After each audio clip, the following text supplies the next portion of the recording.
in just a minute here. I gotta go get my tea. So I gotta pull the stream up. It shows I'm not live yet. Interesting. Pretty sure I'm live. Hi.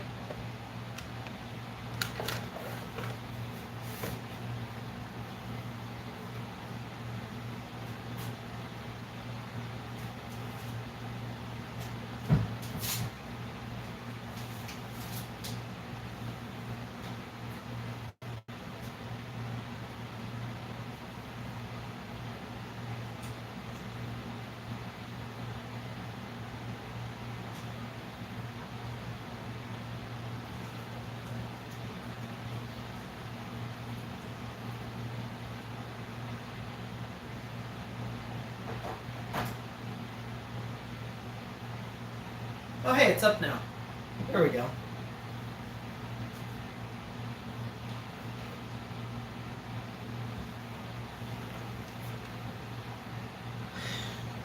All right. So I've got some SPs. Most of them are missing charge ports. Probably not going to get to all of them tonight. Oh, I don't even have my lights on. But, I don't know. See if we can't get some of them taken care of. Some of them have notes, like that one. Notes aren't very helpful, but notes are notes. Screw it, let's start with that one. No power, that should be easy.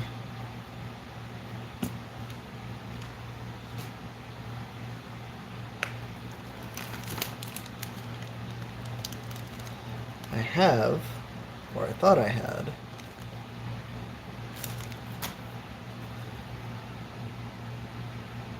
now this one has no power for at least one reason.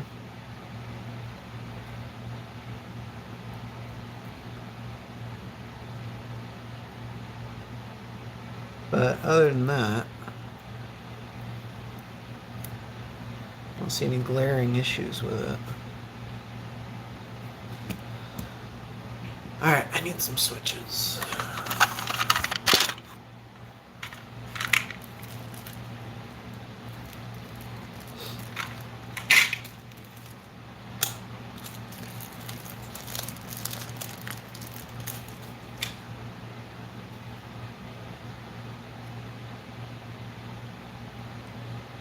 It's not 100% the right switch, but for testing, I think it'll be good enough.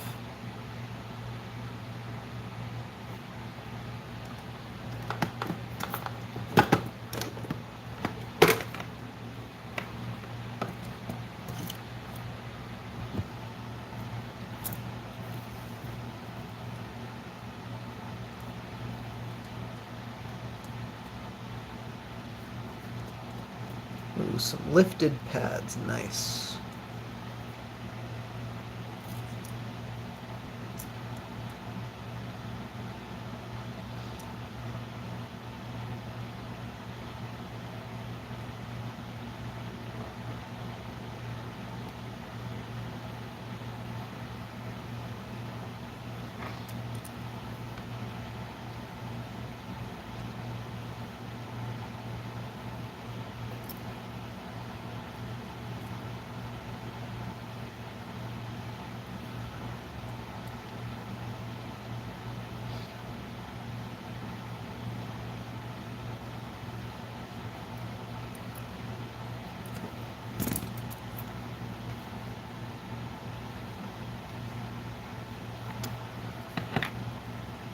Good angle to approach this. There we go. Good enough. Alright, let's try it out. Might as well use a power supply for this. I have no idea what's wrong with this SP besides the power switch. I mean, it's probably not going to have any volume on account of the missing volume slider. R button also probably doesn't work. But, you know. Oh, it probably doesn't charge either.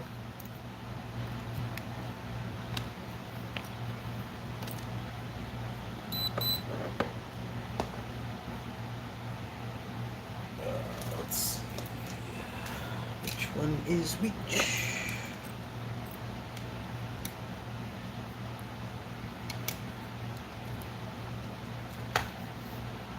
Disregard that.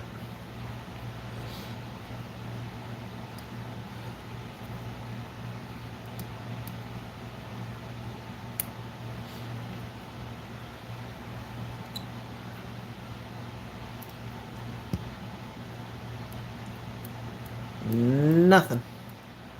All right.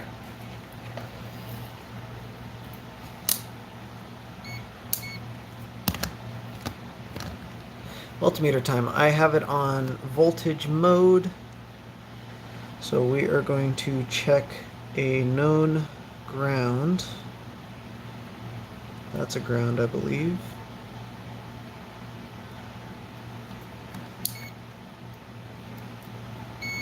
Yep. And so B plus, we have 3.7 volts, which is exactly what we expect. So on the top side of the fuse, we have 3.7 volts. On the bottom side of the fuse, we have 0 volts. What do you guys think this issue is?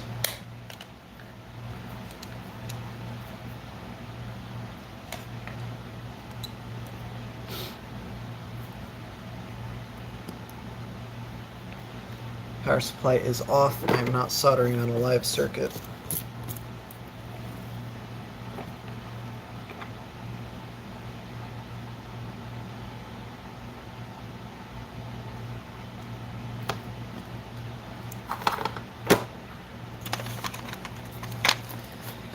Oh, and Hazy in here with the correct answer. It is definitely the alternator.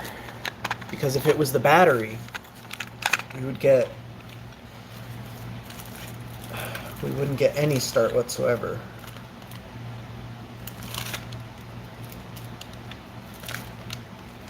What the hell am I looking for? I'm looking for fuses. 0.25 amps, that's not good enough.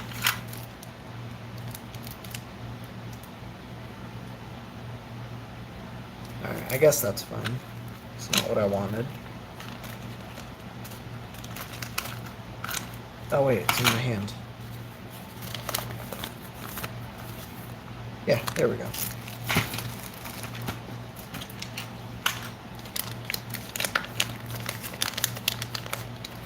$500 milliamp 0603.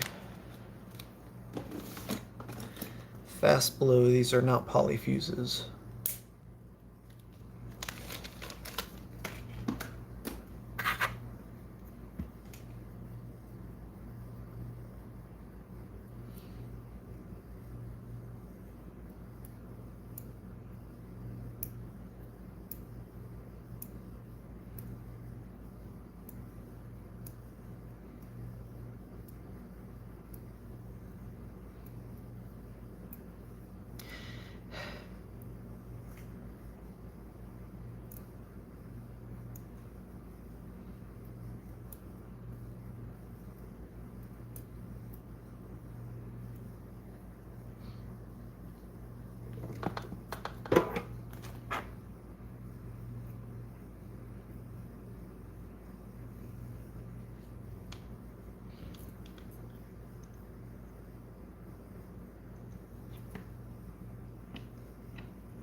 All right.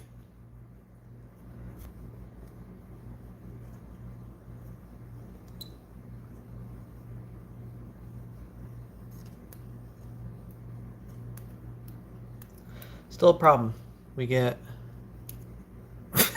Shit. Okay, good. I didn't lift any of the pads. Red light comes on for just a second, and then it goes off. But that's okay. It's further than we were getting. Let's try reattaching this.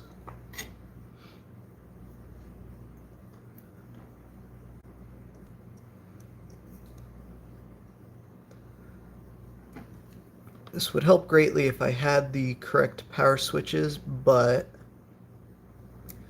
I have multiple Game Boys to fix, and I do not have enough power switches for all of them, so...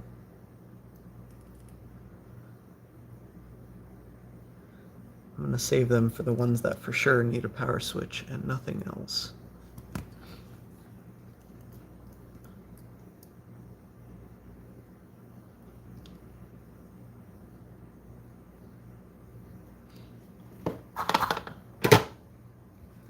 Alright, so now we know we're getting a red light and then it immediately powers off. This one appears to be missing that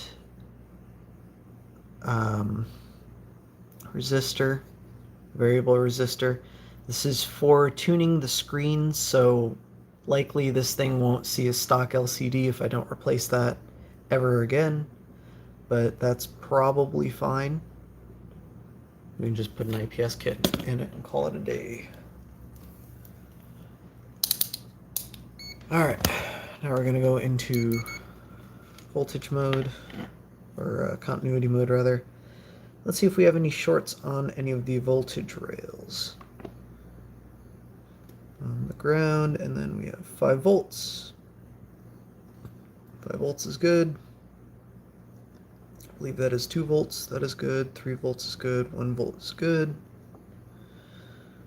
I'm missing a capacitor here, but both sides of this capacitor are shorted, which is probably my issue. Is that VDD, VSS, that is also good. Well, something is shorted that shouldn't be shorted.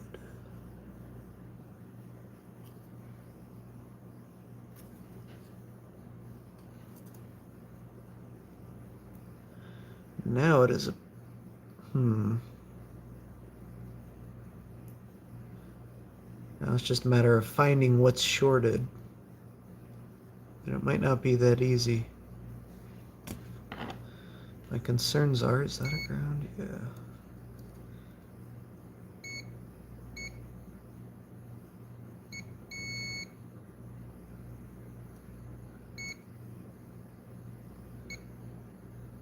One of these capacitors, no.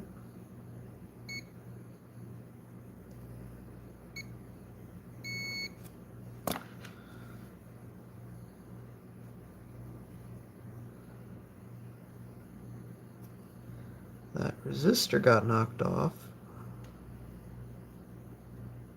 Not that big of a deal though. At least I don't think it is. There's got to be more to it than that, though. We can't have that perfectly removed, that almost perfectly removed, this well enough removed.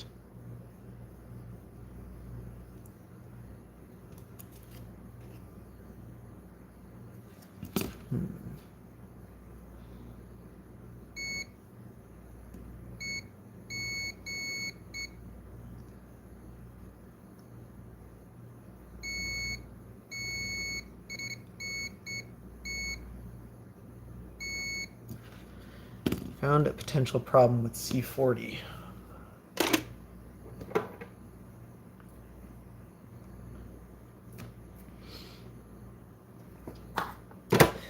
Ozzy, are you telling me my problem might be my switch?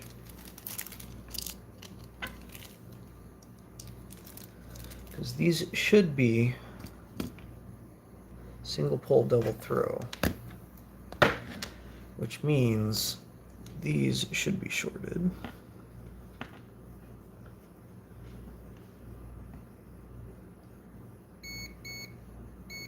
And those should be shorted.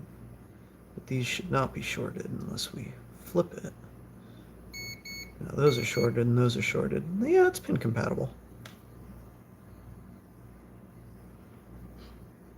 Alright, anyway, there's a short on that capacitor, so I'm going to remove that capacitor and see if the short goes away.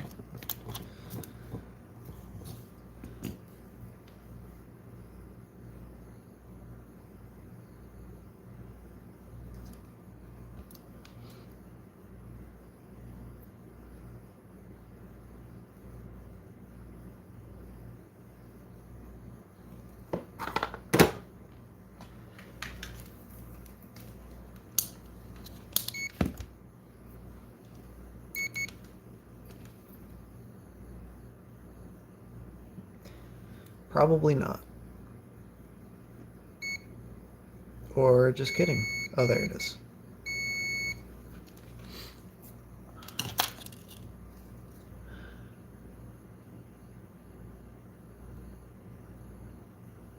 I don't see any physical issues, but it's not the capacitor itself. I will have to look up the schematic for this later. Luckily, I actually have a schematic for this one. But for now, I'm putting the capacitor back, because I think that's as far as I can go with this one without doing more research. At least for the time being.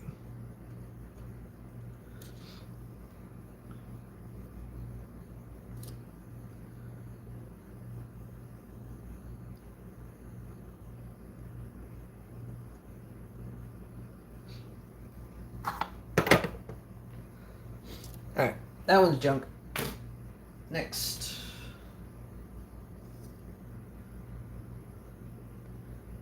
This one probably has volume at the very least.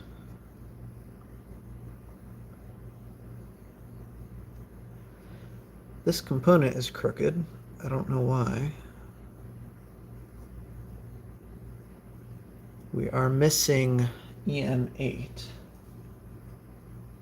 So likely doesn't charge.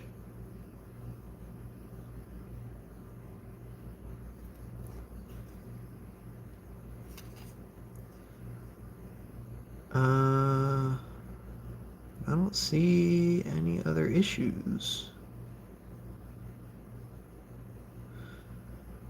Aside from these lifted tracks down here. That's kind of frustrating. Okay.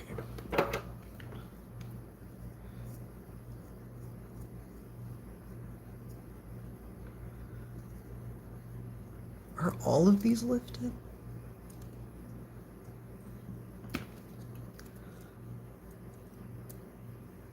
I think that's lifted. Yep. Nice.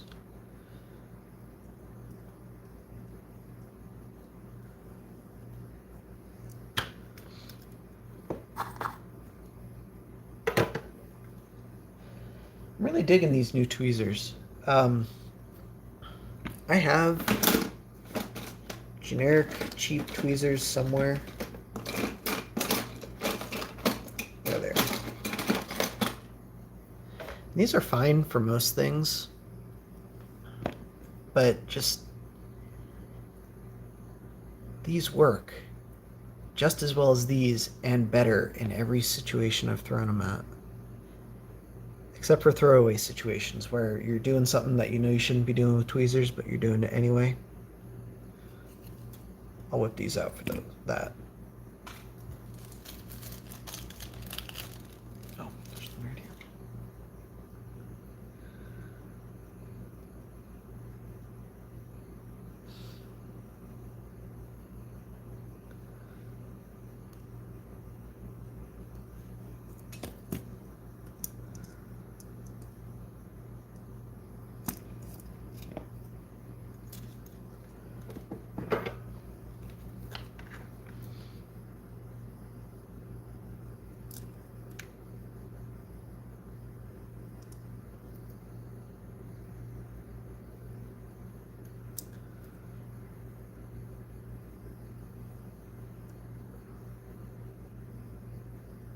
Whoopsie doodle.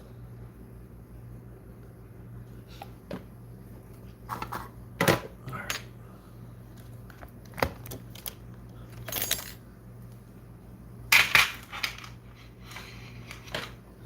Stay.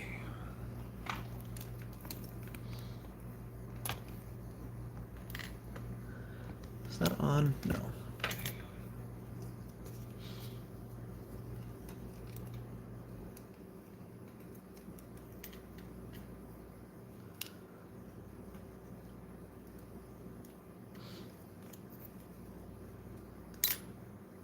Alright.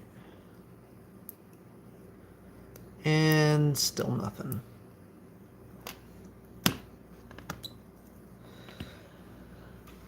What are the chances we have a blown fuse on this one, too?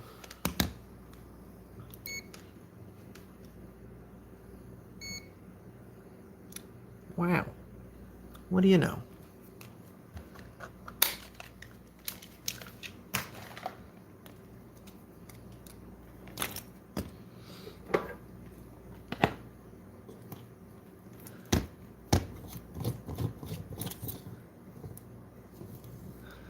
I'm not sure what happened to these poor things, but they were not treated very well.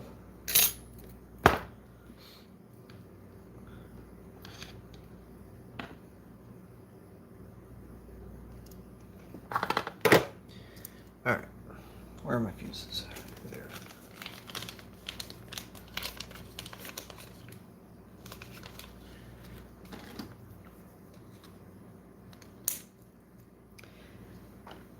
I have purchased 6 Game Boys. I was banking on fixing 3 of them for the price I purchased them for. And starting off with that one not being able to, with me not being able to fix that first one so far, I'm starting to get a little nervous. Hopefully. That is the only one that gives me trouble.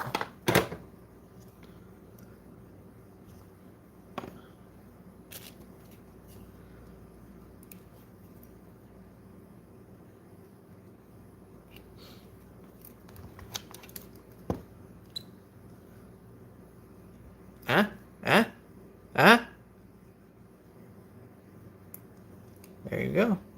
This is an AGS. So let us get... Seriously? I had one set aside. Oh, here it is.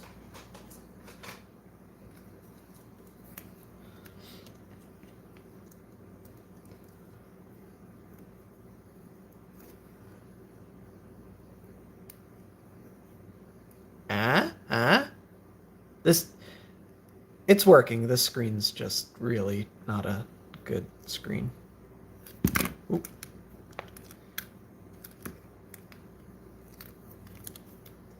Oh, shame I didn't kill it. Excuse to stop using it.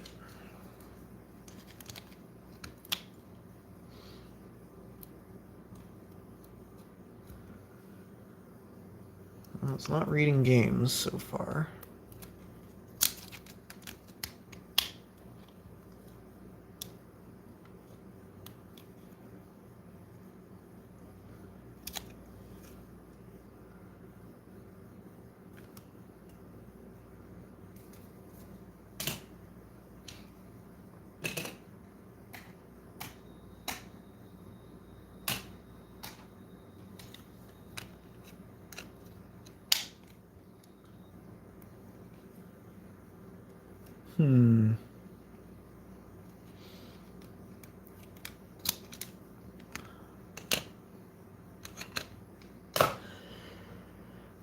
One game would be a bummer. 2 games is a pattern.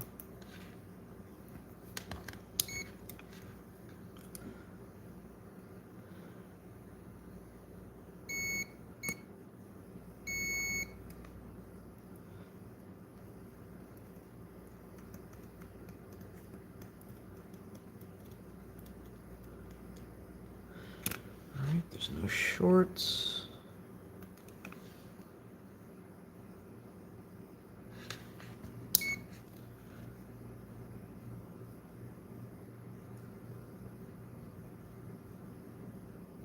How do we have no voltage on the cart bus? Because I'm not jamming my probe in enough.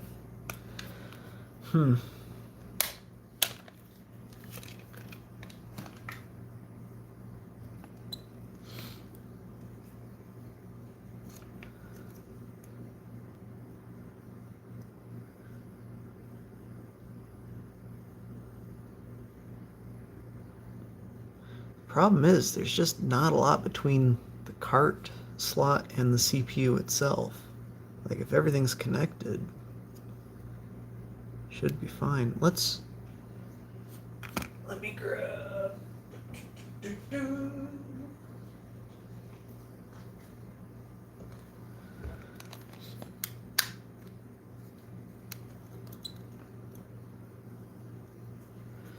He's reading something.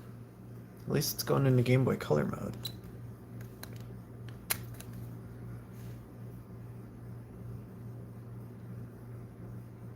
There's likely a short between one or more of the pins.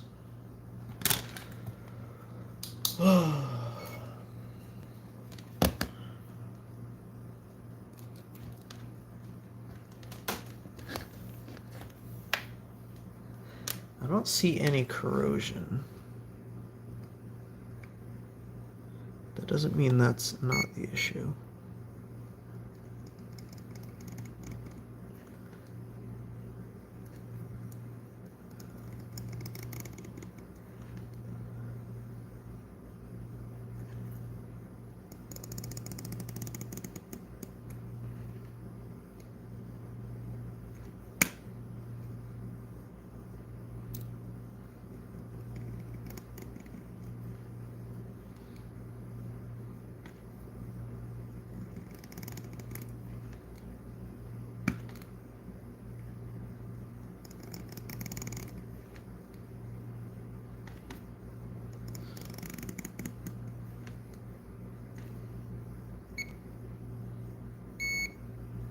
Nope, never mind. Thought I found something. Just slipped with the probe.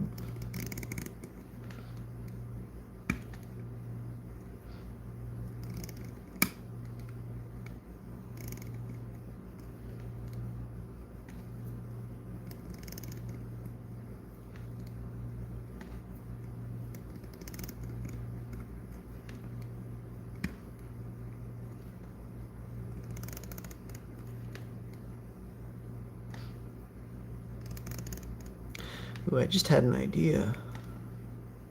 I wonder if it's possible to load the AGS Aging software over the multi-boot function. Probably not. I imagine it's too large. That would still be neat.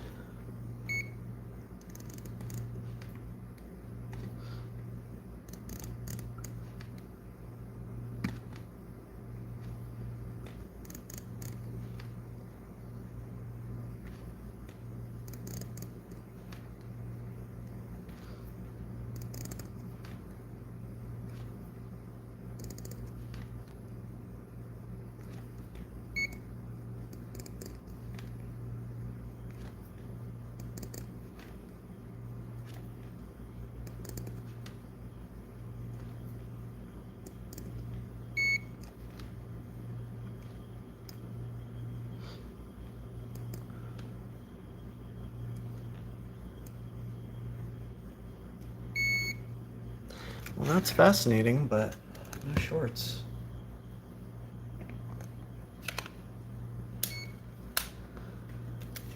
I don't know.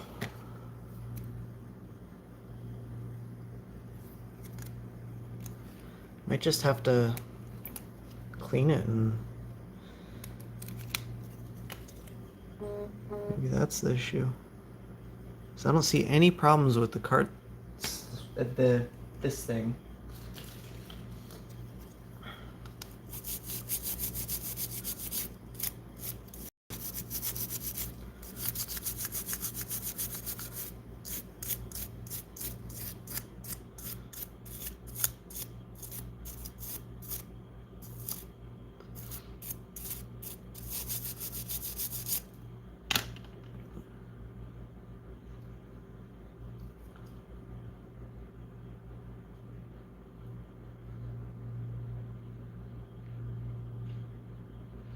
Someone was in here with an iron. I wonder what that's about.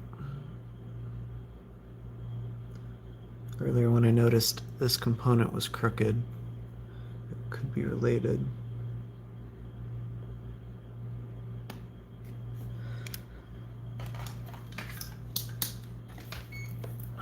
Let's test a hunch here.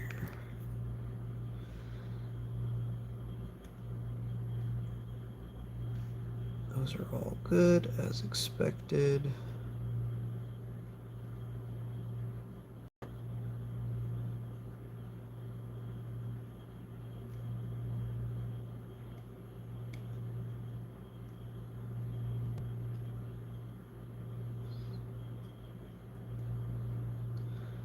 Those aren't shorted together. Why is the low battery via test pad tinned? I'm gonna try it again. Maybe it just works now. It's just this weird problem that will never come up again. Like, this thing has clearly seen hot air. If you look at this connector, the edges of it are all melted.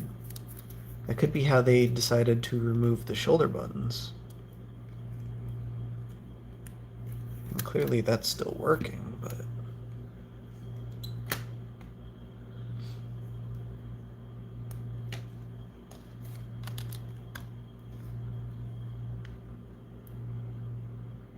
Nope, doesn't read.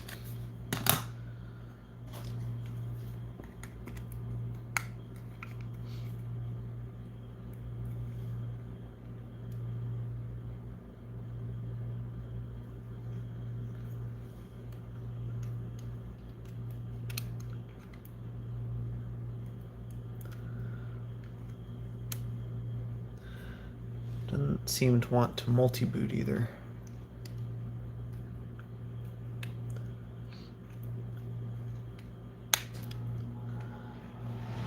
Oh man. I'm 0 for 2 now. At least I got further with this one though.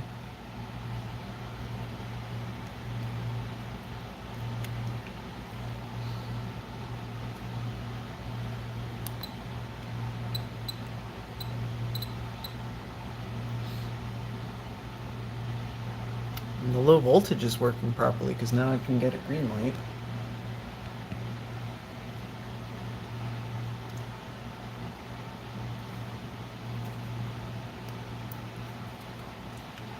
Let us at least determine if we have audio.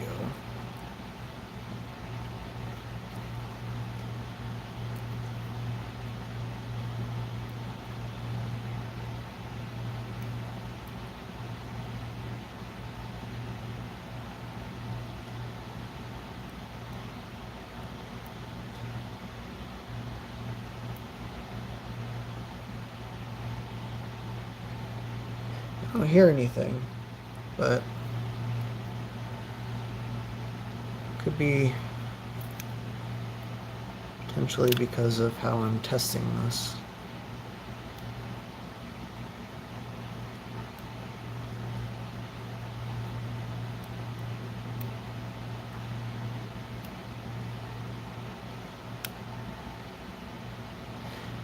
Nice, no audio either. That's very worrisome. No audio and it won't boot games, and I don't know why.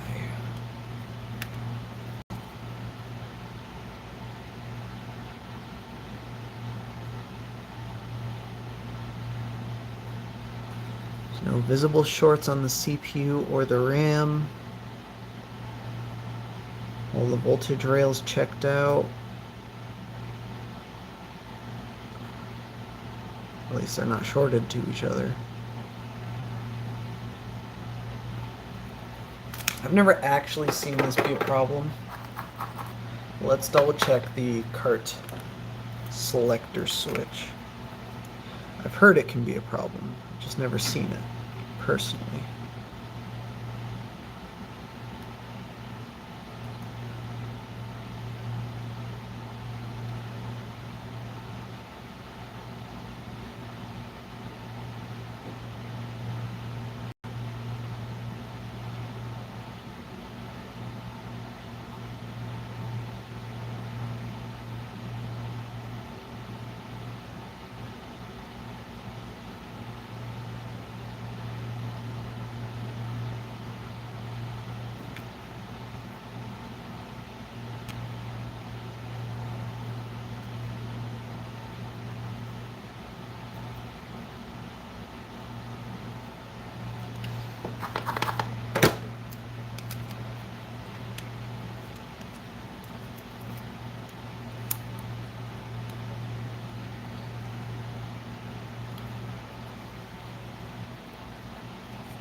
Are you shitting me?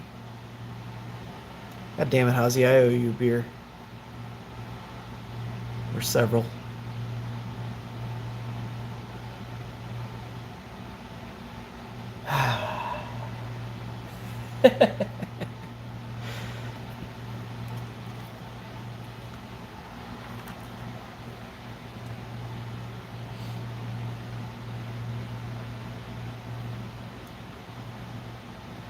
Still no audio, though.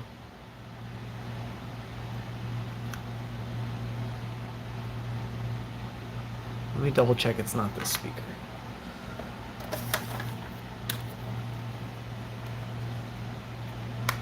I have no idea if that speaker works. It's just sitting on my desk.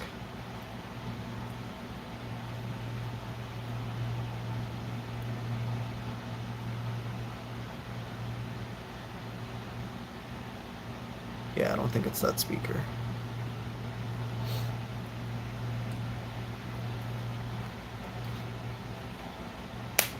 All right.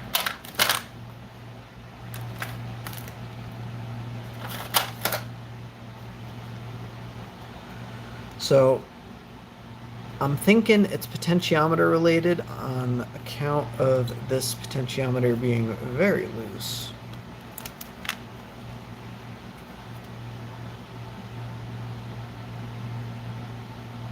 Oh, yeah, that's probably it. Looking at how that wiggles.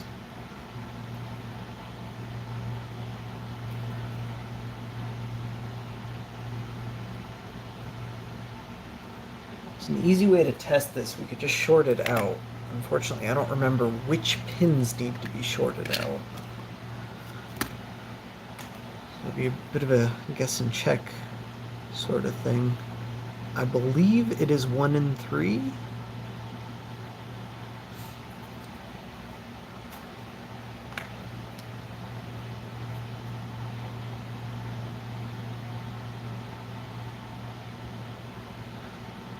Ah, interesting. This potentiometer has definitely been off here.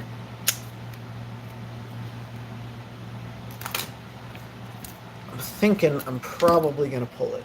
But before I do that, let's check one thing.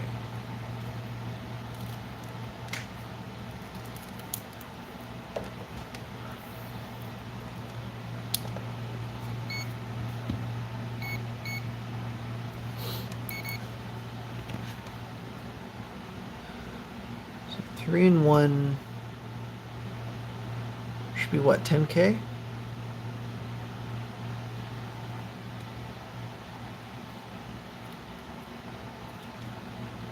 Pretty sure this is my working board.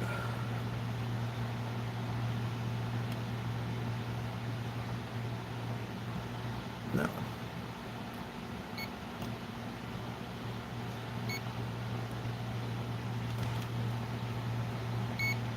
Oh. That's probably why.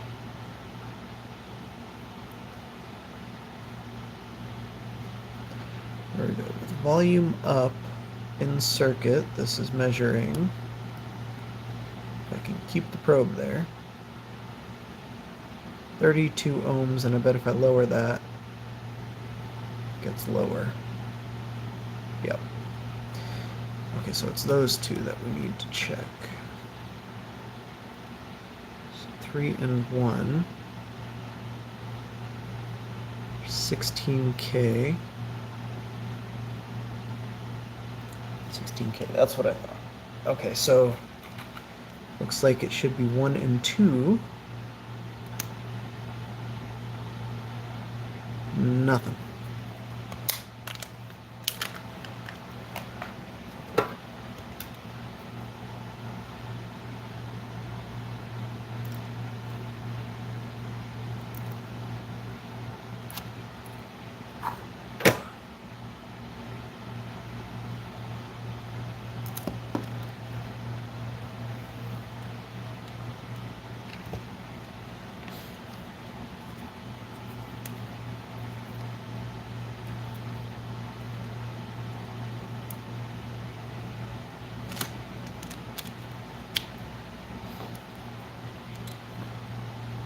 Oh, it's already on. There we go.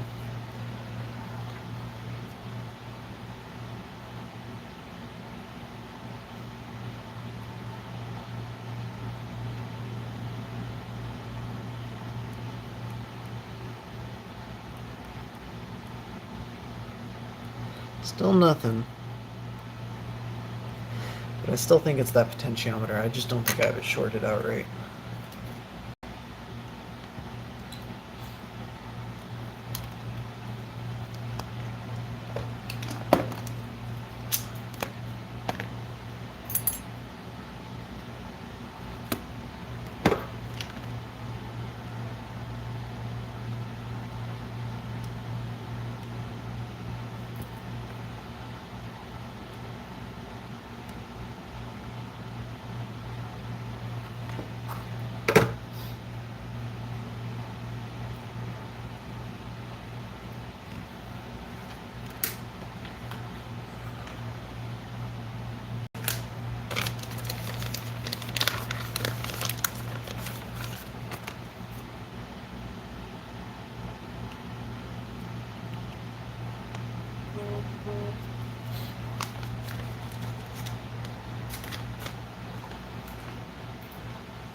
Someone clearly tried replacing this for a reason, and they did not solder it down correctly.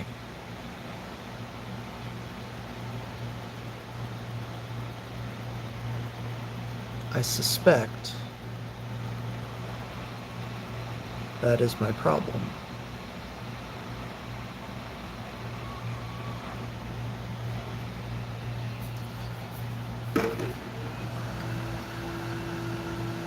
This little locating peg is supposed to be straight down. It is not.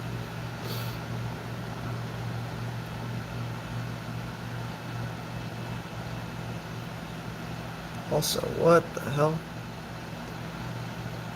These ones in the back were clipped clean off.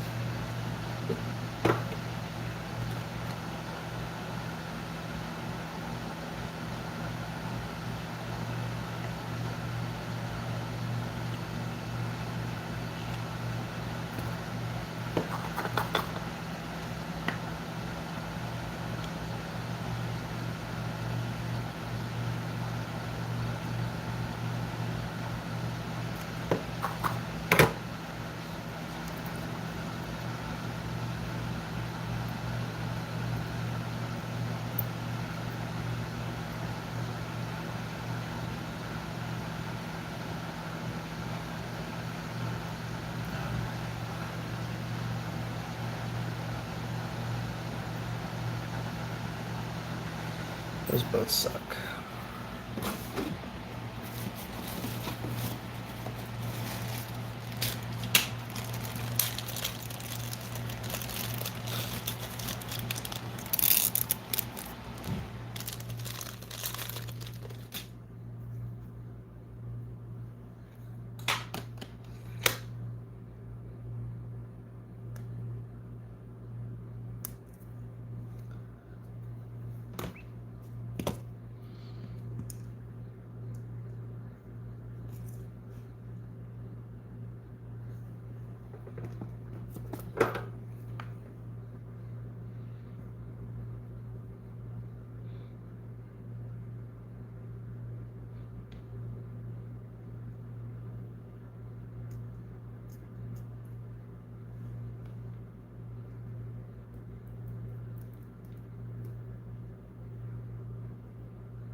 So what I'm soldering right now is a DS volume potentiometer. It is not identical to an SP volume potentiometer, but it's close enough.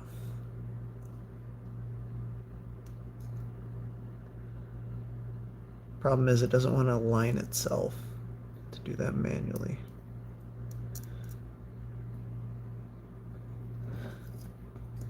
But once aligned, it's fine.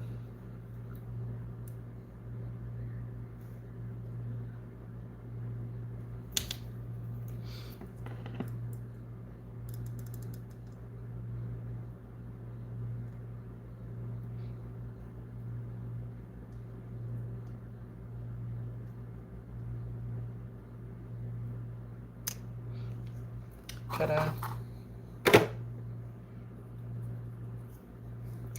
The slider itself is different though, but it works the same.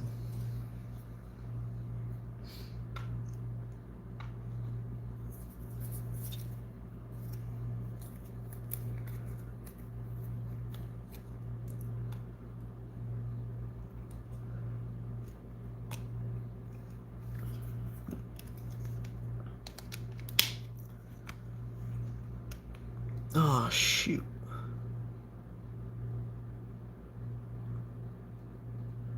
Alright, well, I think it's fine. All the traces are lifted anyway. Is that on? Ooh, that is on. That shouldn't be on.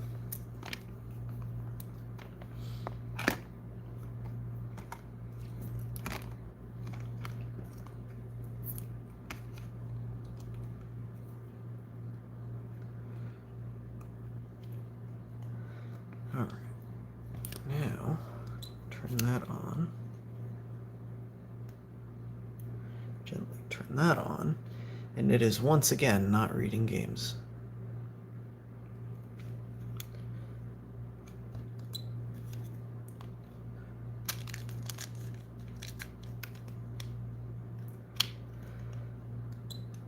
This thing might just need a new cart slot.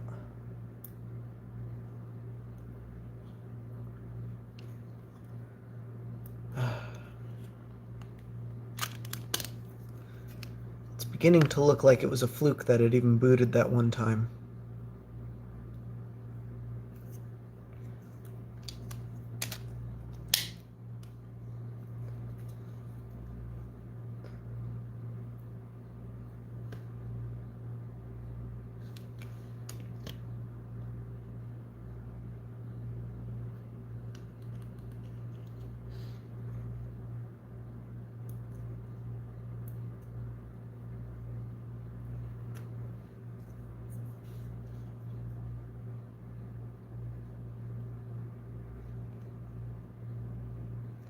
Still no audio, though.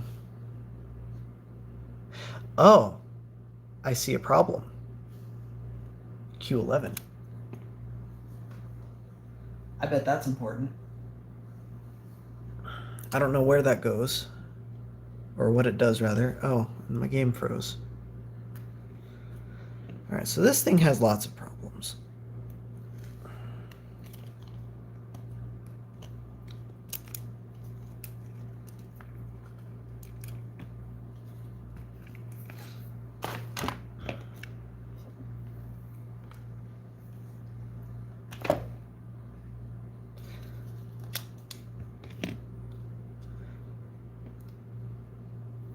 Given that I'm having audio issues, and that is very close proximity to the volume switch, where is my other one?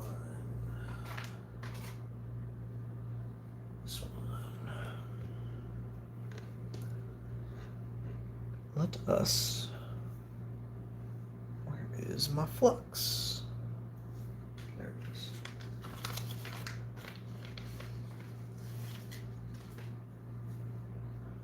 I already checked the RAM pads, believe me. Been there.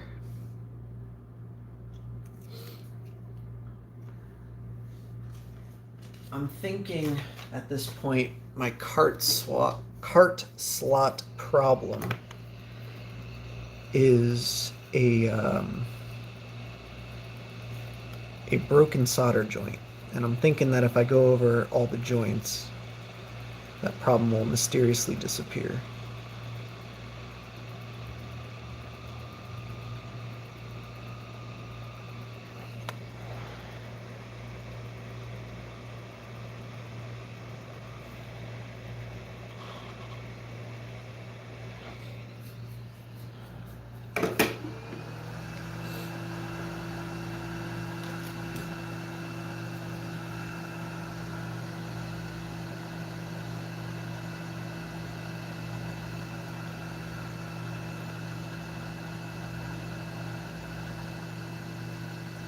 Oh, son of a gun, I think I see it, actually.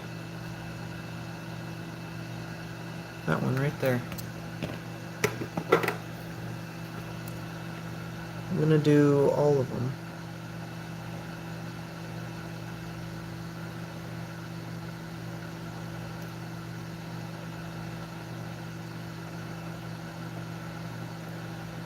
Oh god, I'm gonna make things worse.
Yeah, I already checked the RAM, by the way. RAM's fine.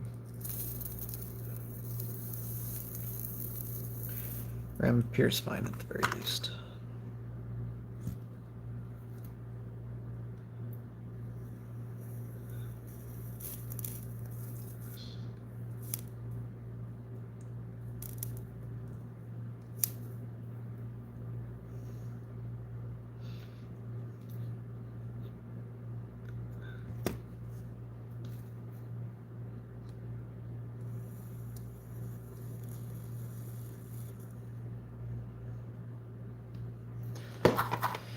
Alright. Let's try it now. All my problems will disappear.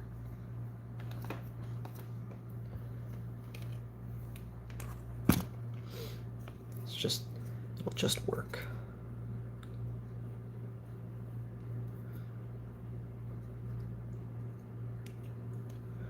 Where's my game? That looks like my game. Ooh. That squirted. There was a lot of flux in there.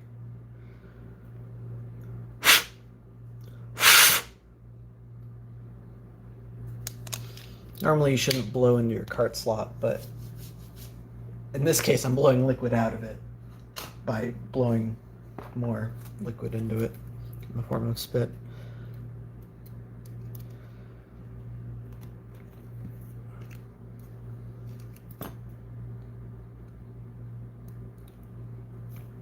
Hey look, booted first try.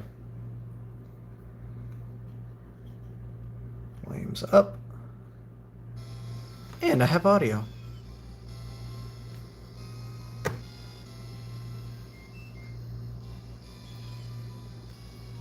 I have volume controls? Yep. Cool. So now we need to fix charging, because I guarantee you that don't work. I'm going to unplug this screen.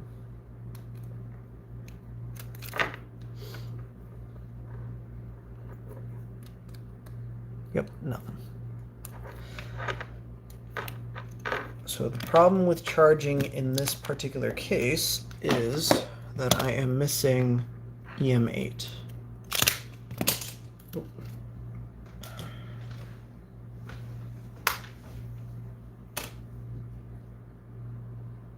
Ah, shoot, and I already plundered my parts unit. Maybe I have another one.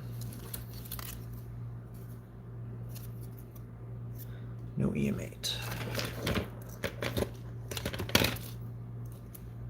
No EM8.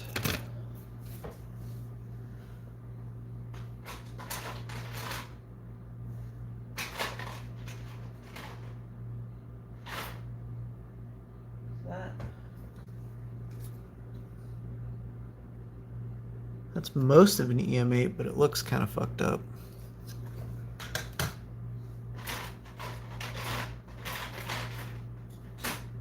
Oh, that's a working board. I don't want to pull from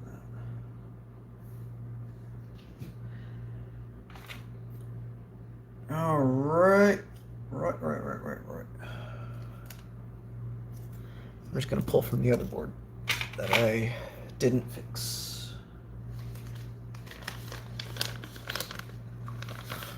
We will try multi-boot again in just a moment because that is a good question.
Well, I guess it makes sense that it's not charging with its full battery. But, you'd think I'd learn to keep a mostly dead battery around here. I'm gonna leave that on. We'll come back to that. Alright, so we need to test that again. Remind me that that one's on my keyboard. I've already lost track of which board is which. I'm pretty sure this is my working board that I was testing things against. I can tell that because it has all of its parts, including the power switch.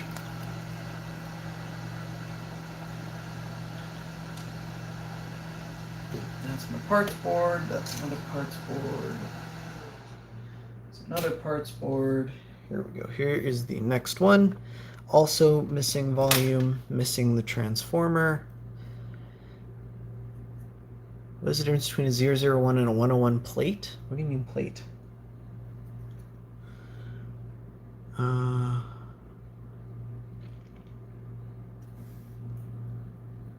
Nice ripped pads.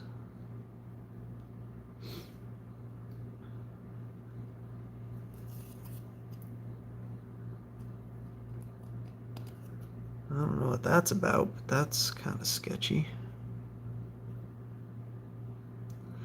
Of course, we're missing EM8.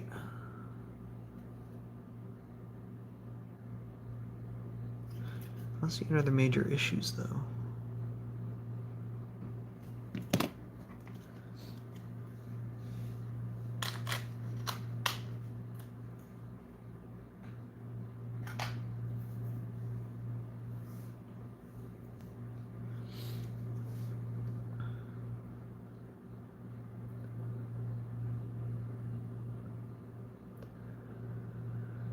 Alright, well maybe it's just as simple as throwing a transformer at this and a power switch.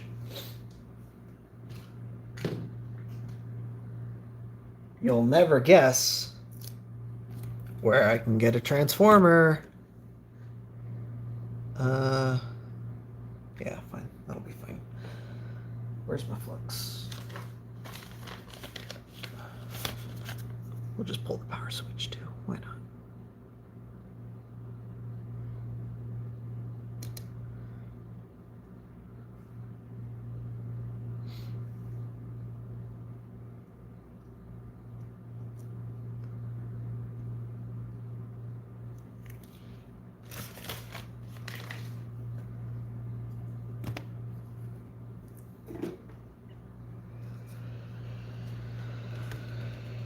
Oh, I'm not looking forward to this part.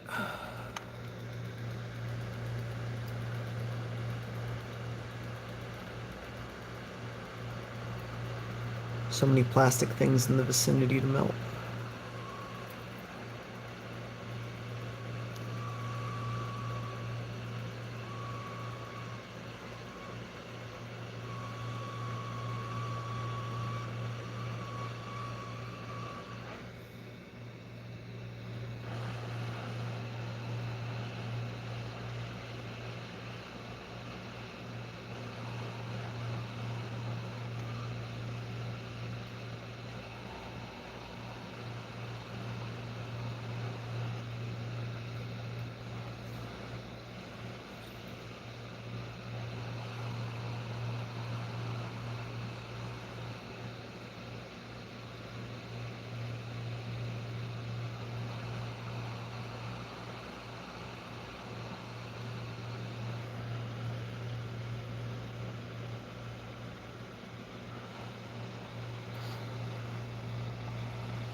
It's a big enough part that it's actually really annoying to move.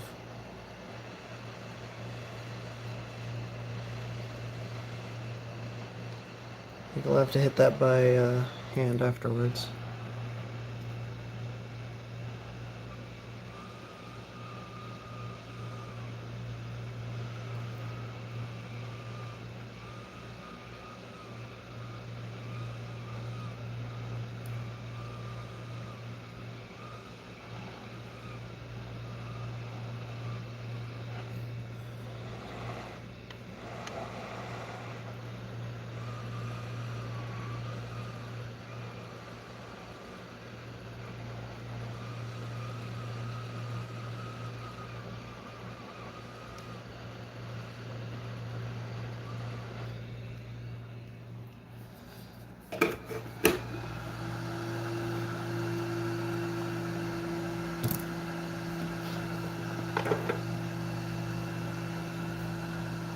Ow.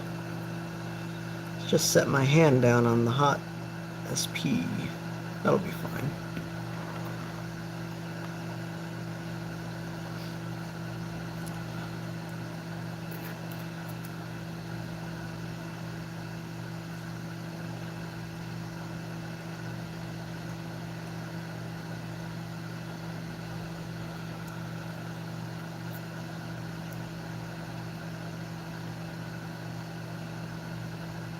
Alright, I wasn't comfortable with those joints, so I just redid them all.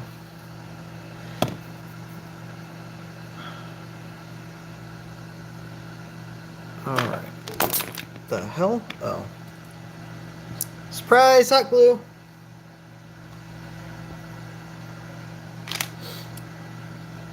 Oh, shoot, and it's missing the...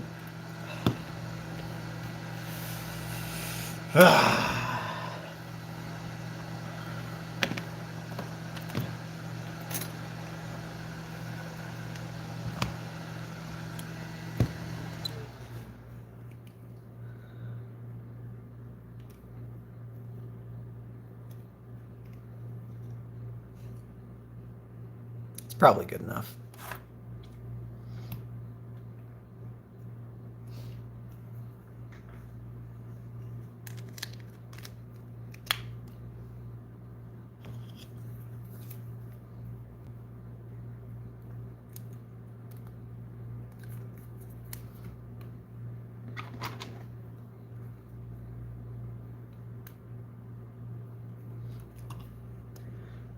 That probably isn't going to work, is it?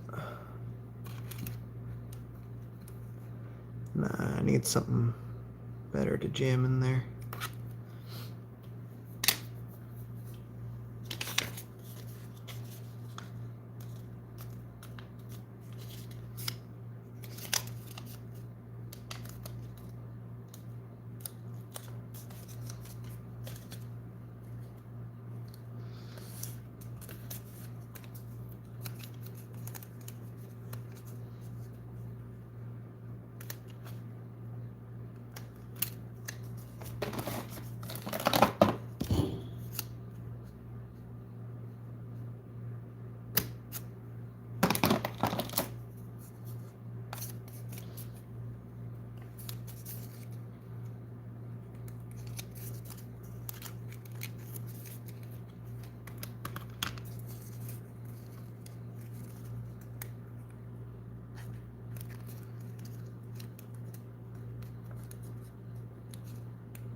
Now it doesn't want to come on.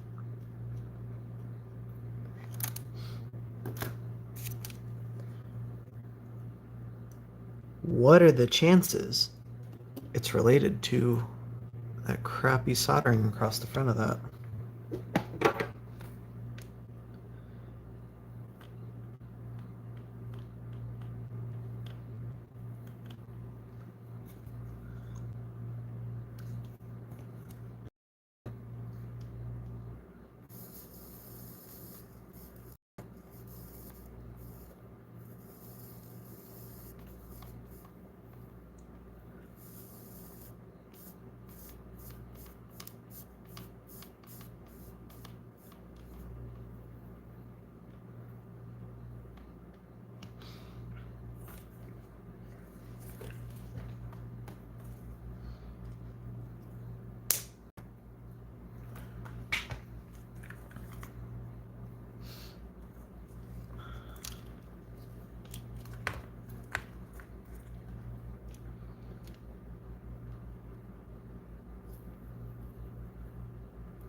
There we go. The problem with these LCD connectors is that they're only rated for hot air reflow like once. So if you try and touch one up after the fact that it's already been attached with hot air, it doesn't work. The things melt. Hot air oven, same thing. I have been successful salvaging them with a hot plate before, but unfortunately there's no real way to get in there with this one with a hot plate.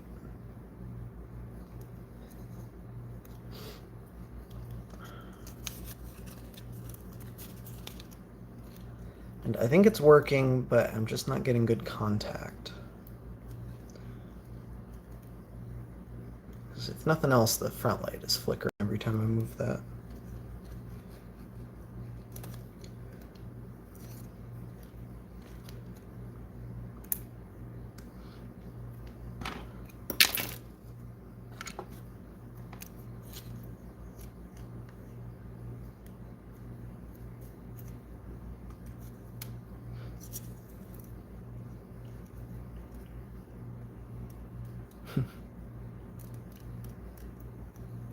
This might be easier trying to get this working with an IPS kit, actually, because there are fewer pins that need to be connected simultaneously.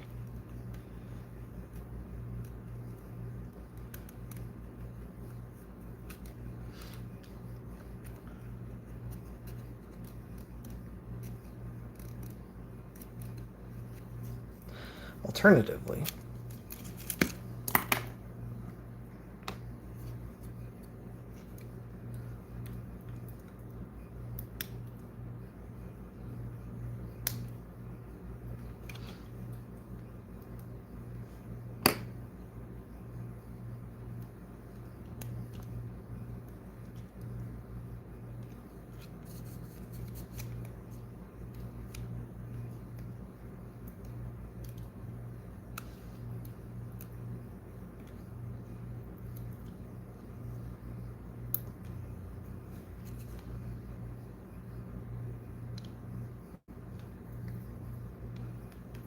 now it's starting to look like I killed the screen.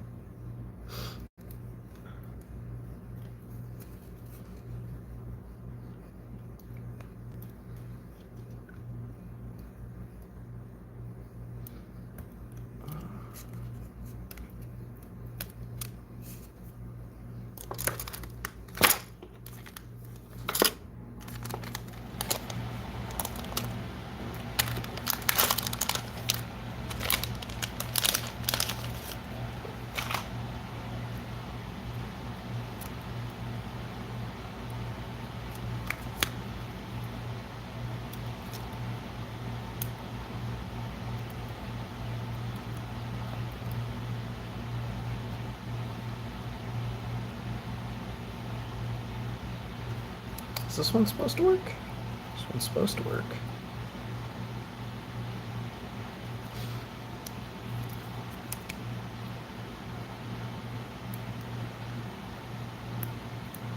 Perhaps not.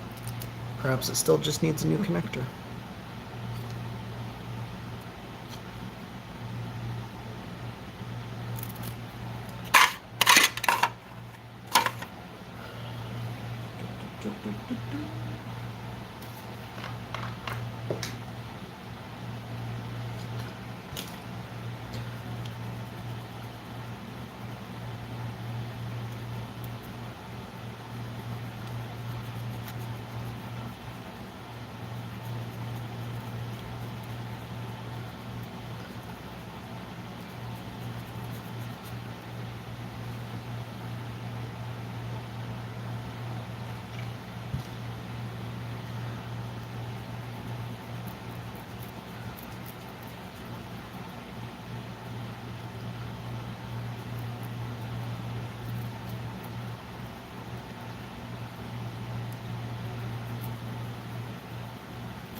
Well, unfortunately, I can't rule out that yet either, because that came out of my pile of salvage stuff.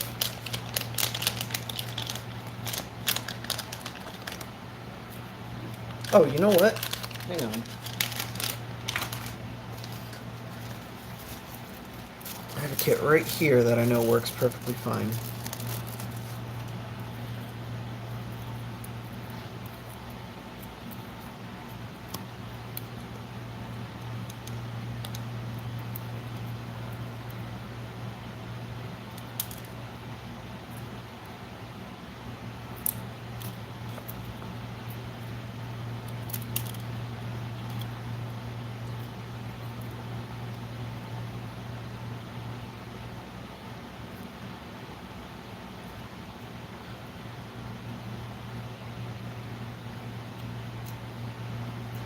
Huh. What do you know? This thing's just outputting garbage. I can't even test if it's booting.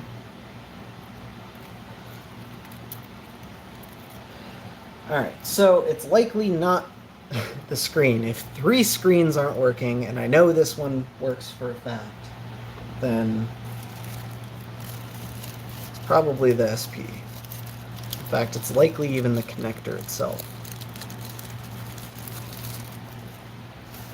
And I don't know what to do about that other than try replacing it.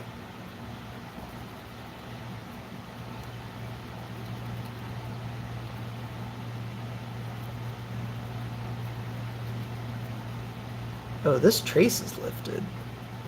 That's what that is. Looks like that's the N35. That's not a good trace to be lifted.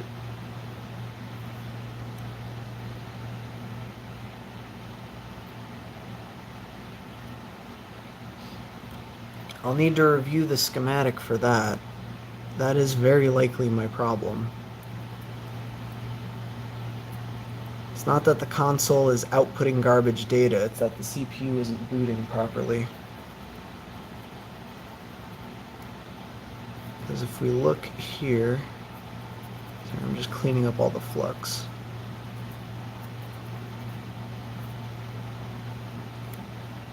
Oop, and we're missing that resistor, so it's probably not going to charge either. But we can see this trace is lifted. N35, it should go from that via up to that test pad, hitting that resistor, and then over here again. I don't know where that's supposed to go. I will review some board scans later and try and figure that out. We're gonna save this one for another time. This is likely fixable. I just don't really want to get that deep into it right now. Give me like 3 minutes. I'm going to be right back.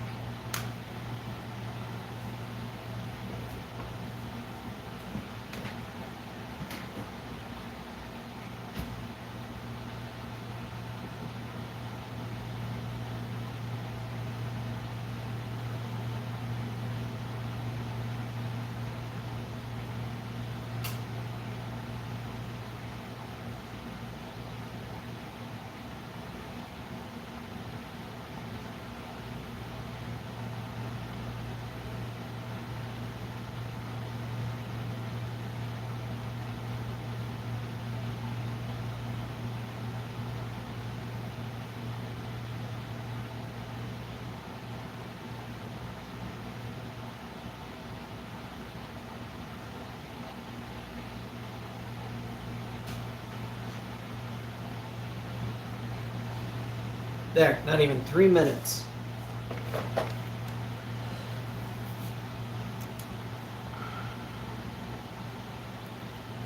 That goes under the carts. Oh, of course it does.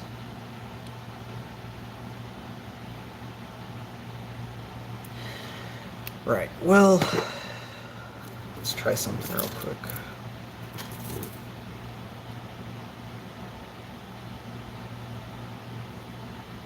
Oh, that is something I can solder to. And I can solder to the other edge of that resistor. I need some wire.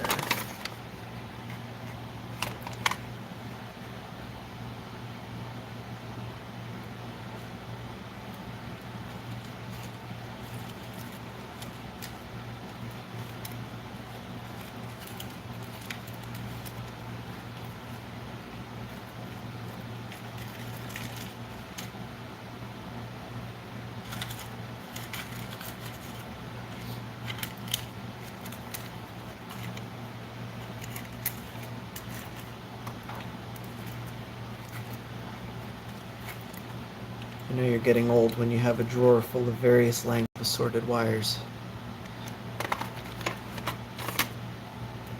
But I have wire.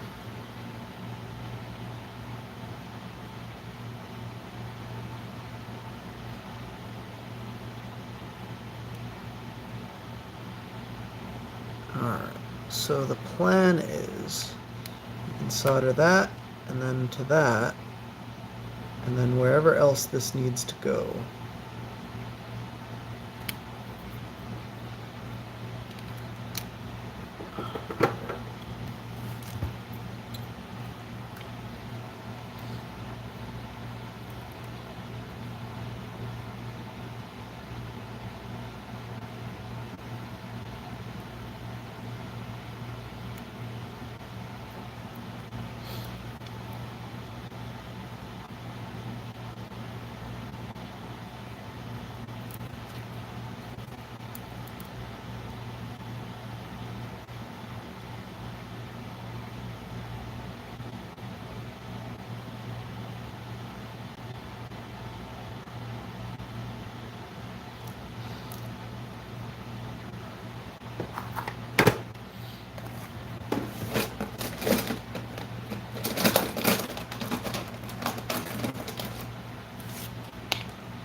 Alright, let's try that again. I changed my mind. We're getting into it.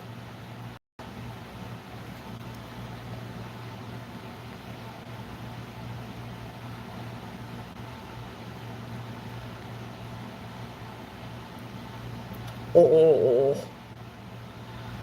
Shoot.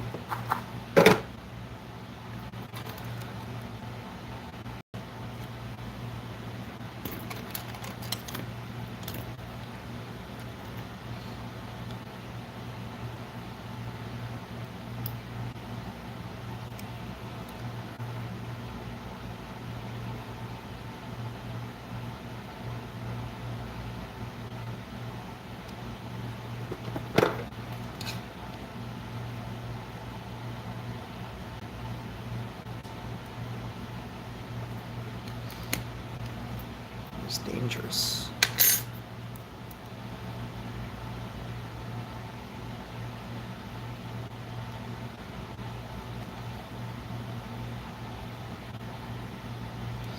Alright, I don't know what this circuit does, but I know it's important because it's on the N35 rail.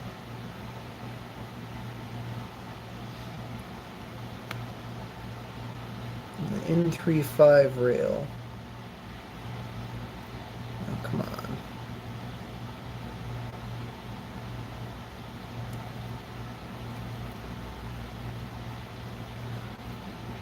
I feel like that's not soldered very well. Yeah, it wasn't. The N35 rail provides the CPU with the information such that it's booting into a Game Boy Color game instead of a Game Boy Advance game or something like that.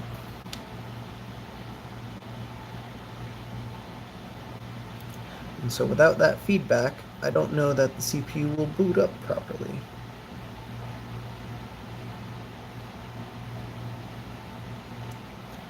There we go.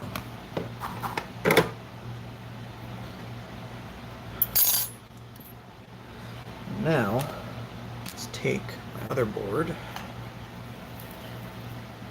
And again, there are schematics for this board revision. But take that, I know that goes there.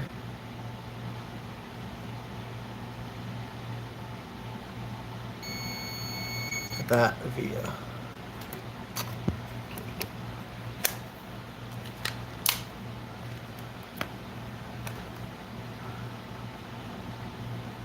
So we go up and over to about there.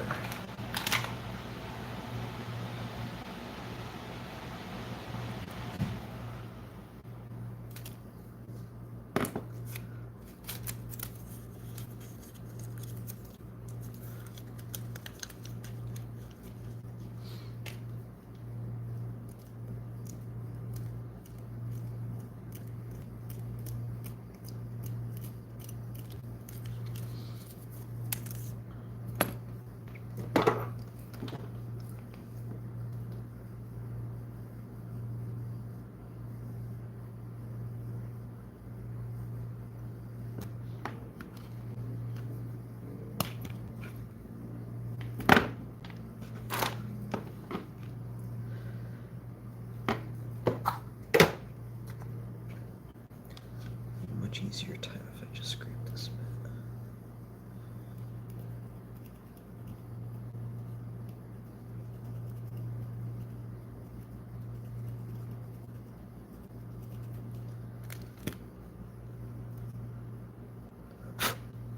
Yeah, we should be good.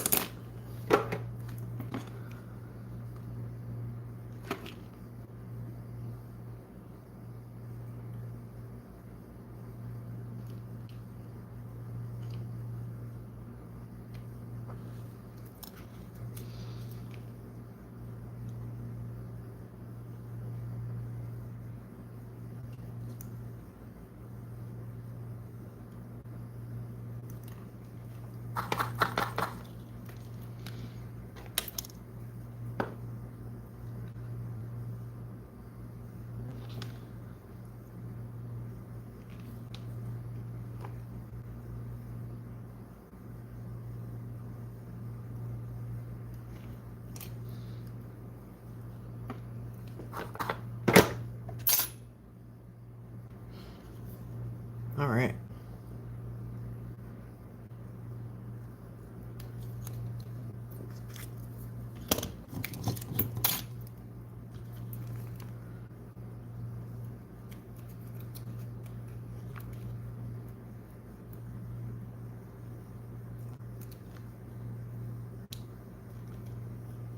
That is absurdly tight.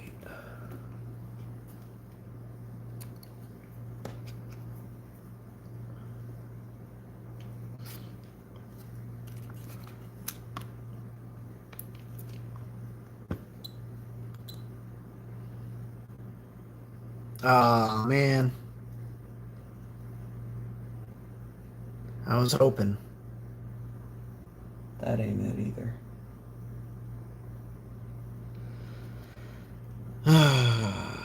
Alright, so there's something else.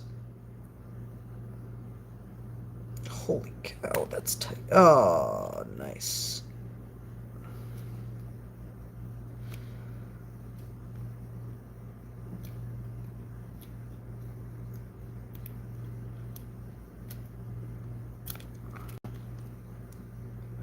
Oh, I broke that bail. Nice. That'll go together about one more time, but it's not going to come apart very easily.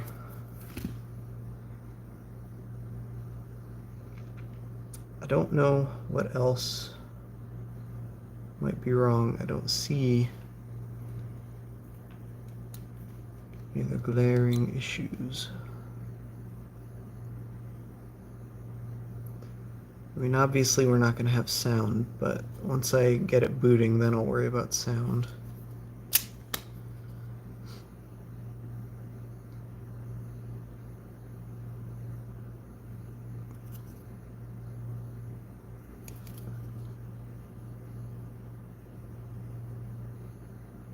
There might be shorts on the CPU back here.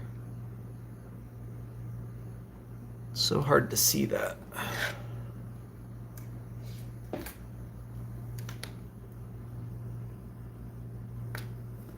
I'm going to take a quick peek with my microscope. Probably won't be able to see much anything. Oh, that is very telling.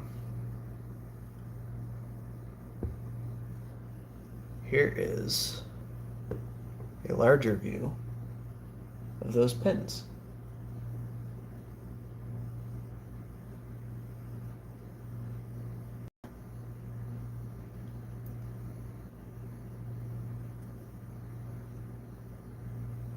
I think that needs a reflow and a good clean.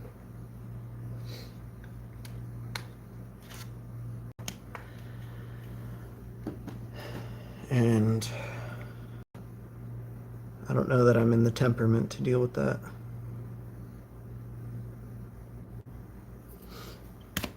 All right.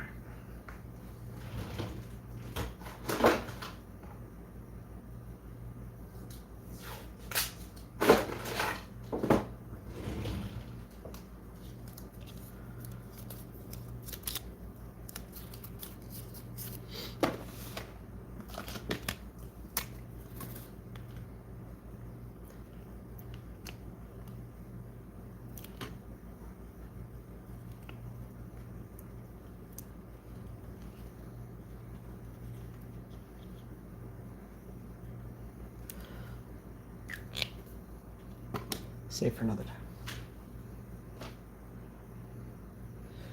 This should be sufficiently discharged enough to try charging.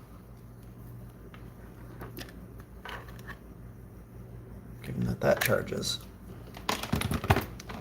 So let's try it in here. Where is my screwdriver?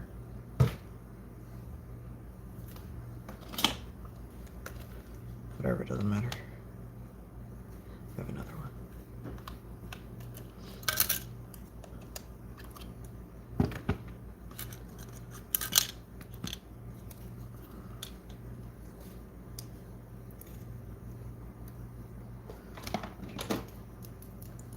And if it charges for more than like half a second, then we're good. Uh-oh.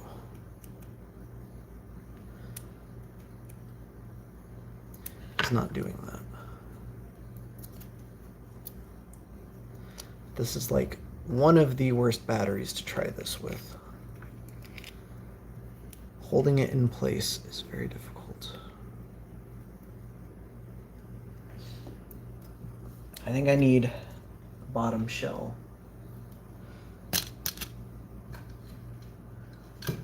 How convenient.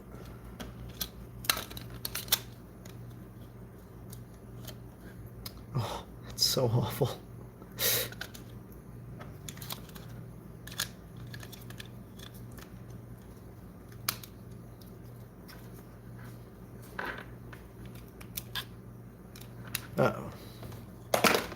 Okay, now I'm getting worried.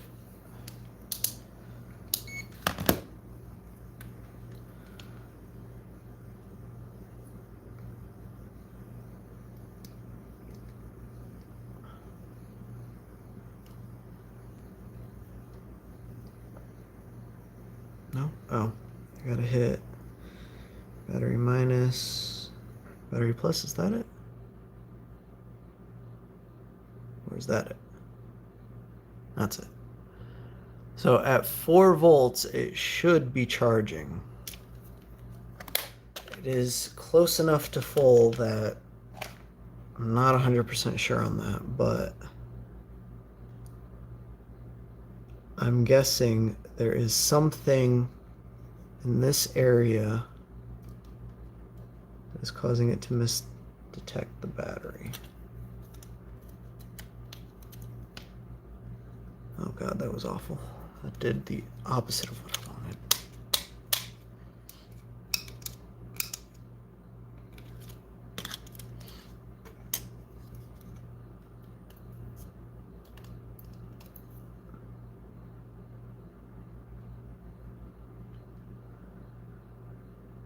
And I'm going back to this again.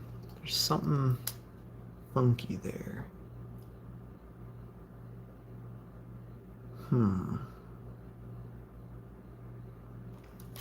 Well, that's not good, but it is what it is. Put that back together.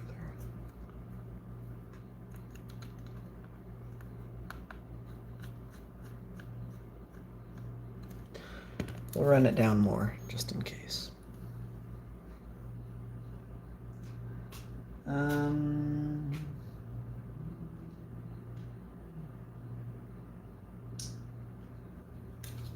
That's that board. I don't know what happened to the board I was just messing with. Is that it? That might be it. No, that's not it. Shoot. My organization is not great. Oh, I found it. It's the one I labeled. I'm gonna label this one too, just.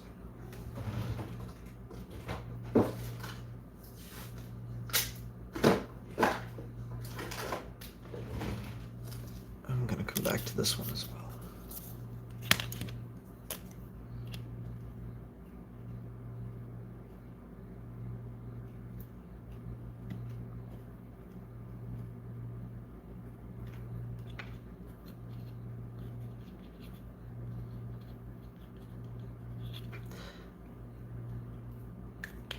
One thing I didn't test was LNR, but that's for somewhat obvious reasons.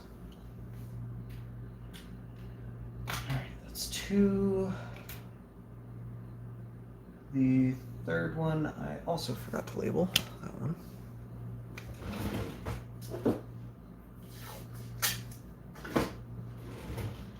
I already totally forgot what was wrong with this one. What was this one? Power on and then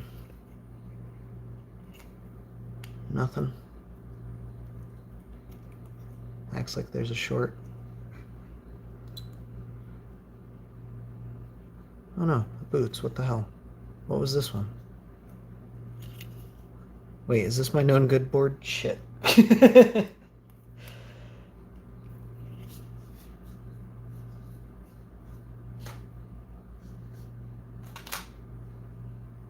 was this one.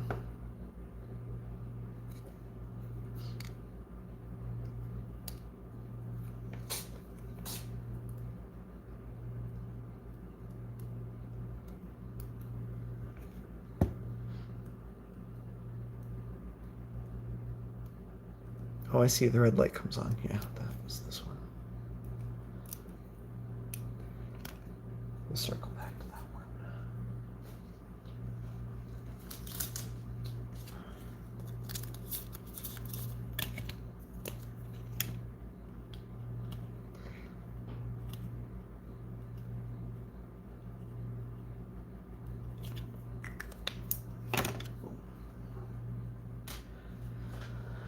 This one's getting labeled too because it keeps ending up in the pile.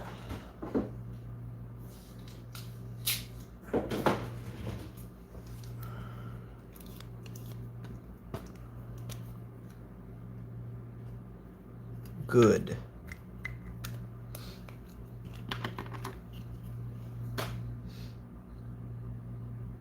Next one, I'm thinking I'm probably going to skip this one and come back to it at a later date because this is problematic. I think there's a little bit more than just the charge port missing. Oh, nice stickers, bud. Thanks.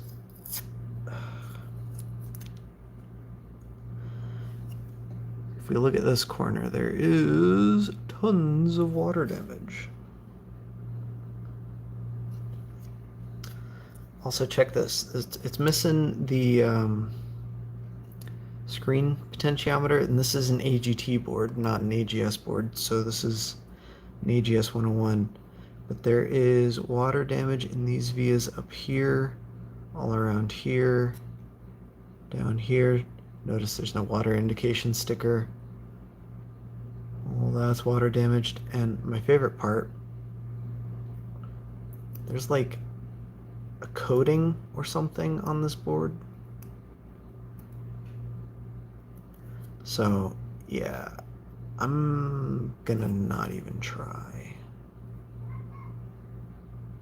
Well, I'm not gonna not try. I'm just gonna come back to it later. That one requires way more help than I can give it right now.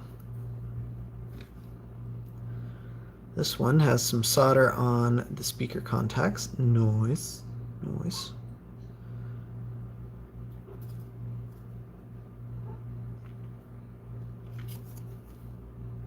The charge port is gone, but somehow none of the pads are lifted. Volume pot is gone, and that is lifted. And of course, the power switch is gone. Ugh, and there's solder all over the battery contacts. What is with people? Don't put solder on gold-plated stuff because the solder will literally never come off. Oh, we need to put a power switch first.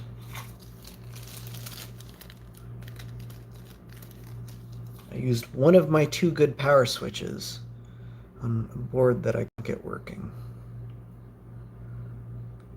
I'm hesitant to use the other one.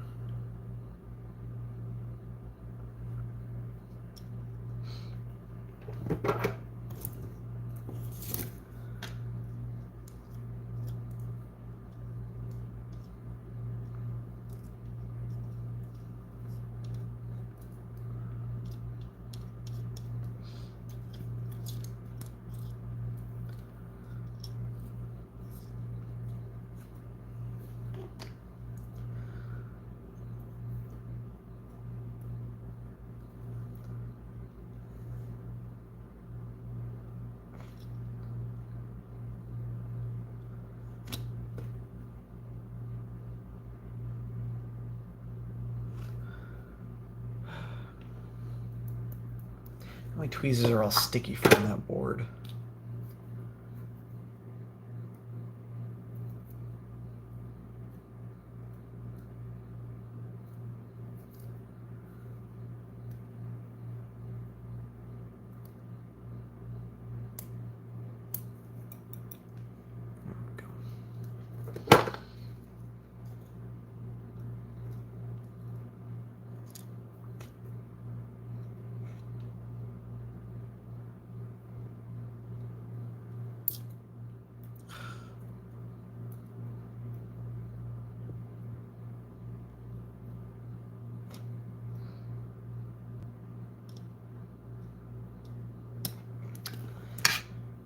Straight up not having a good time right now.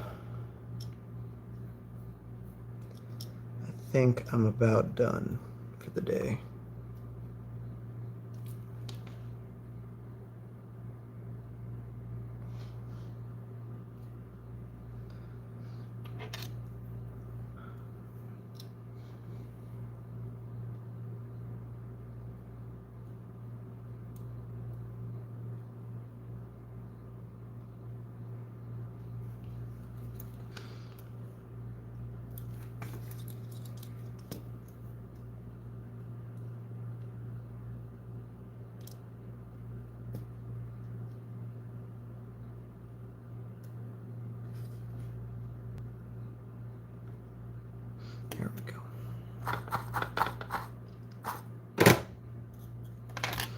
Alright, what are the chances it just works? No problems.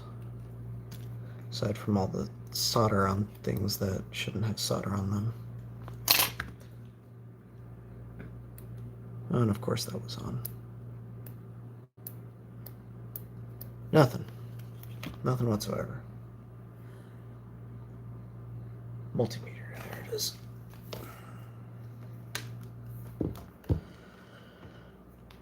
I don't understand how this happens. I put it down. It's like earbuds.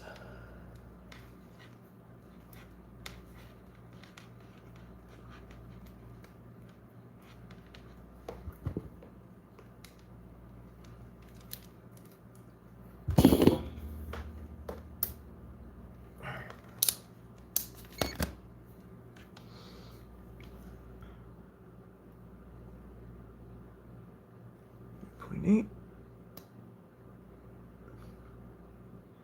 3.8. Nothing. Another one needs a fuse.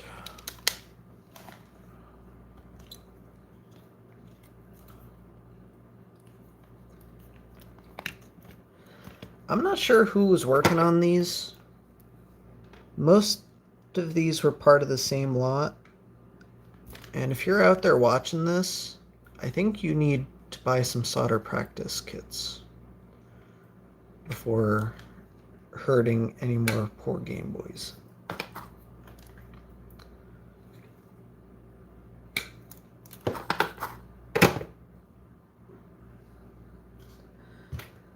Some of these are a little bit more messed up than I can even handle. I don't know what I did with my fuses. Man, I am on a roll right now.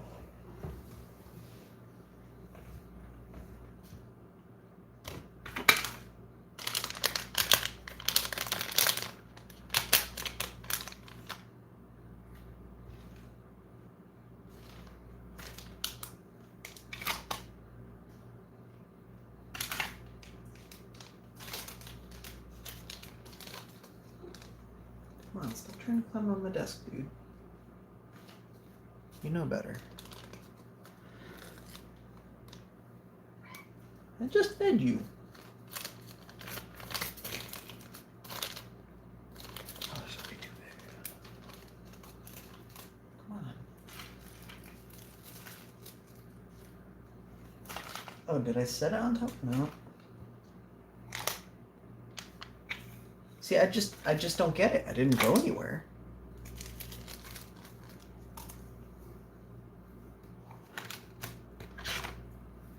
Alright, well this one has a good fuse.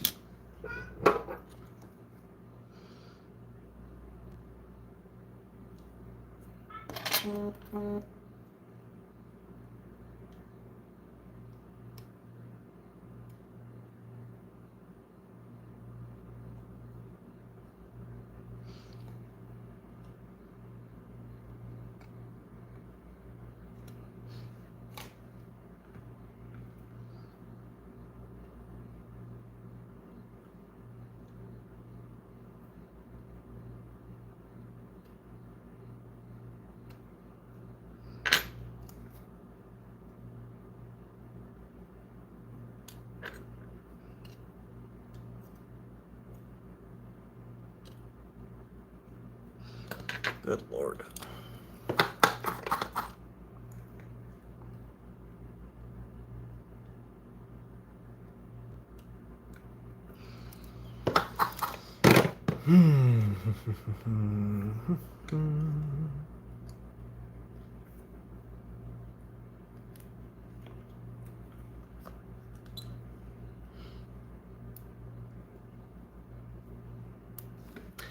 Let me have one, please.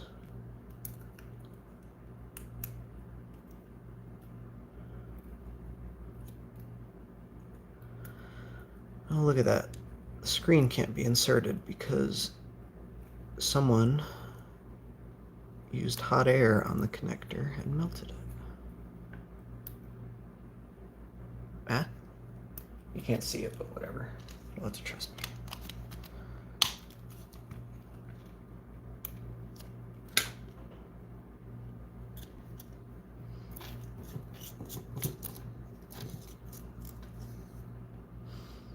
Huh? Cool.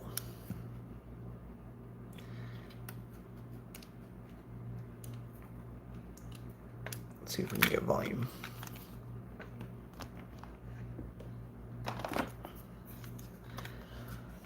And then after this, I've got one more in me, I think.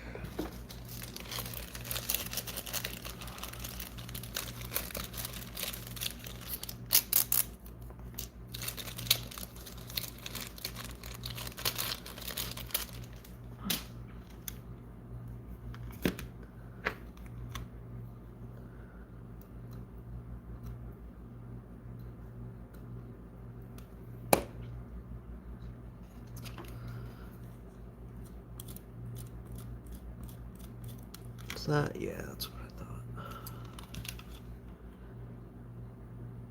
Probably easier to just hit it from the other side.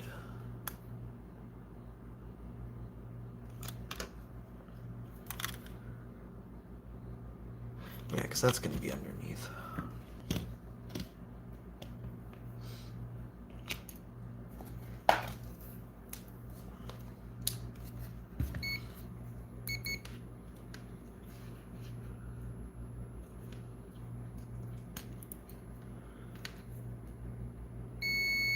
Nice. So the pad I want is this big one right here, VR23.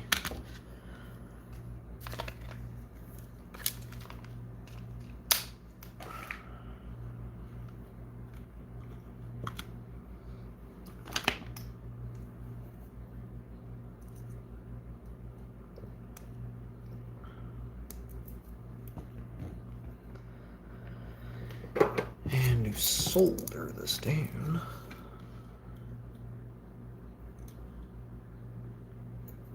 Gonna get some nice big globs on there.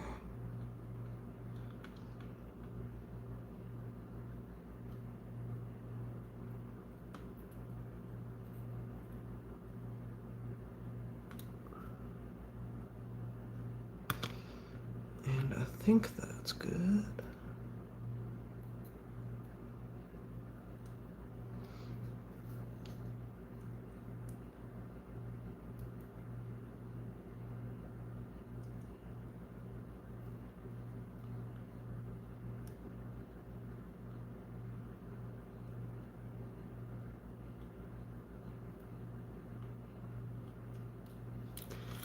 That's soldered down.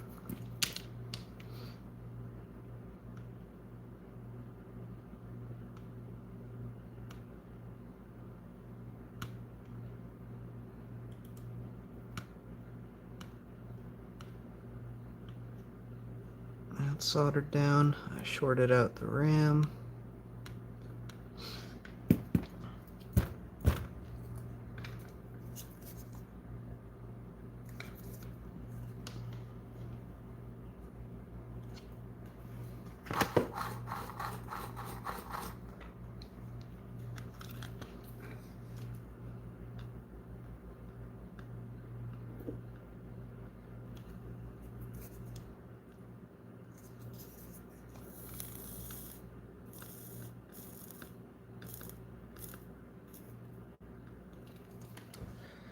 Of course, I'm not having any luck with that, because why would I?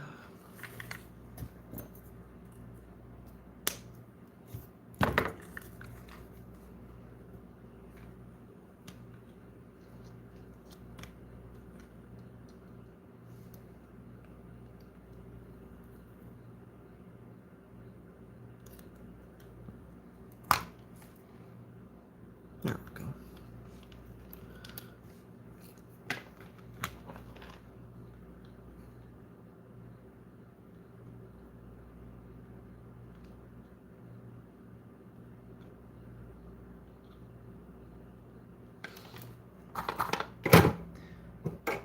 Oh my god, I totally missed the holder. Just tried throwing my iron behind. Alright, so now we want to solder. Where's my wire? Here it is.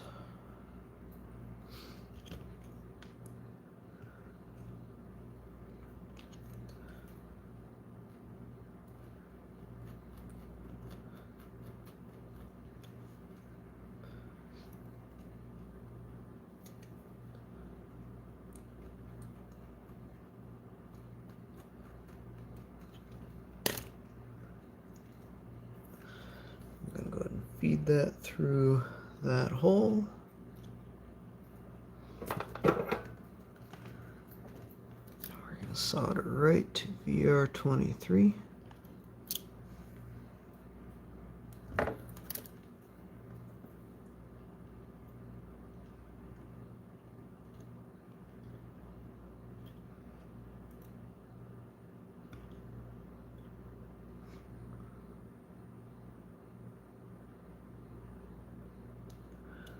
Where are we? Because I forgot to tin that.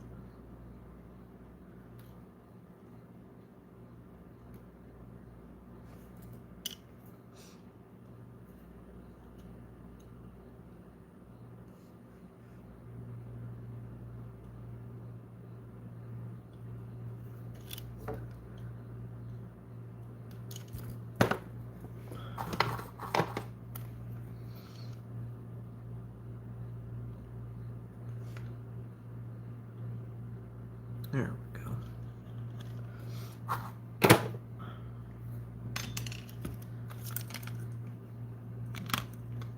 Now we need to bring that up and around. Oh, that capacitor's loose. Someone tried going at that thing.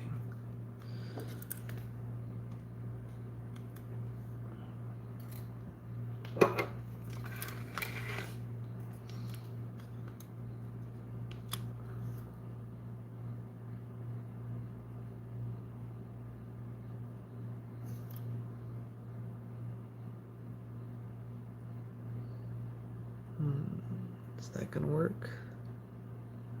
I think it's working. Yep, nice.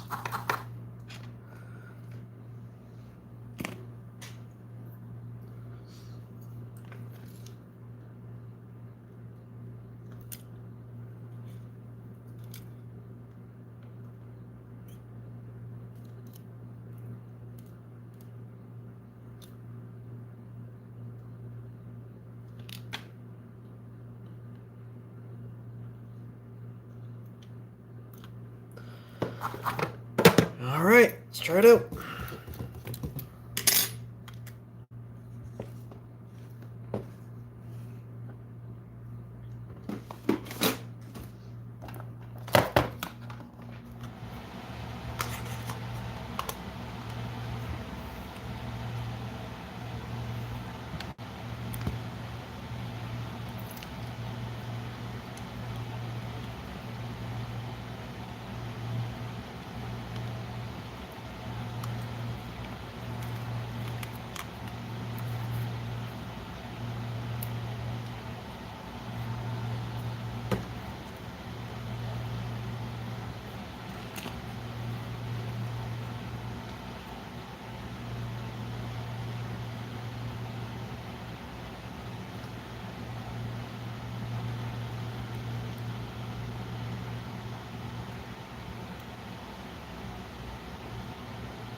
And we have no sound.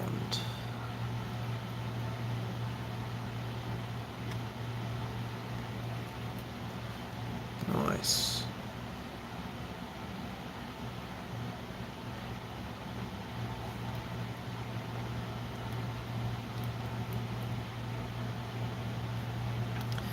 Game is booted and working.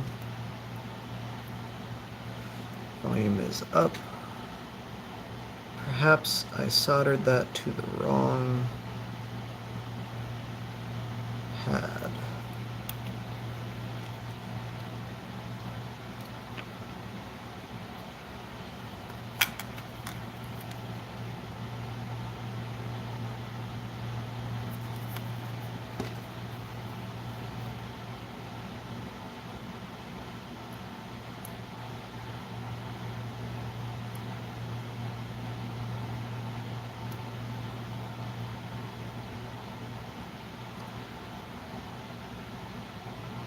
perhaps not. It looks to be soldered correctly.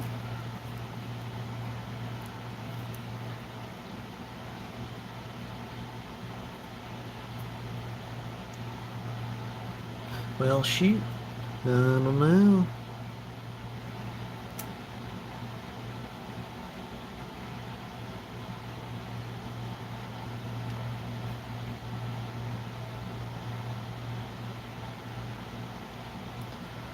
Doesn't appear to be missing any other components.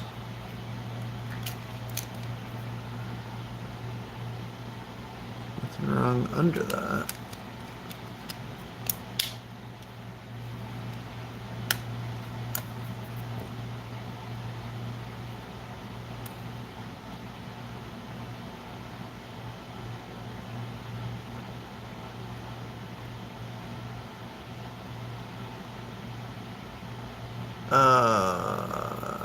Nope. I think I missed the pad.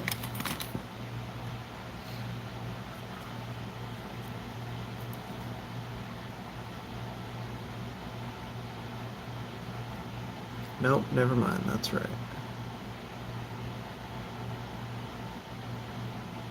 So that goes to resistor and then to ground. Which I guess makes sense. Is that R17? Yep. TP60. I guess that's TP60. I don't know.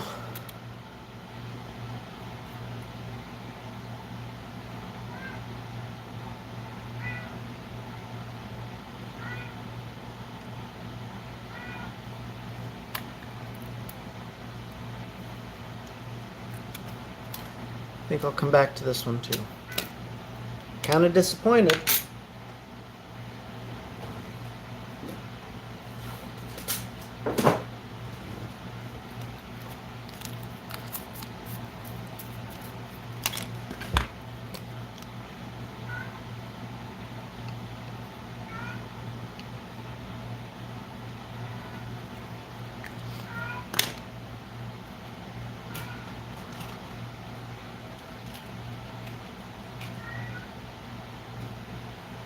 And the last board from this lot,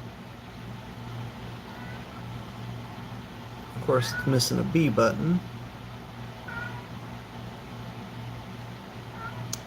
And it's missing a fuse.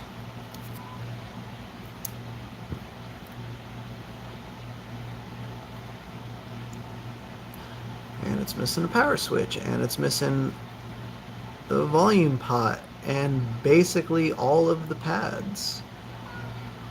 Nice.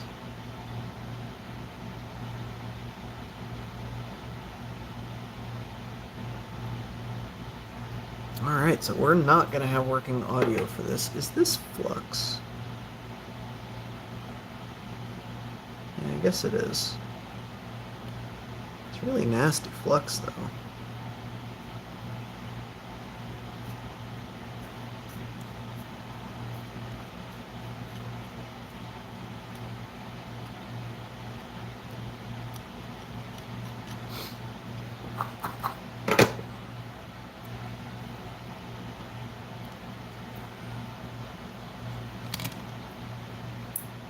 Got out my tweezers again. I wasn't thinking.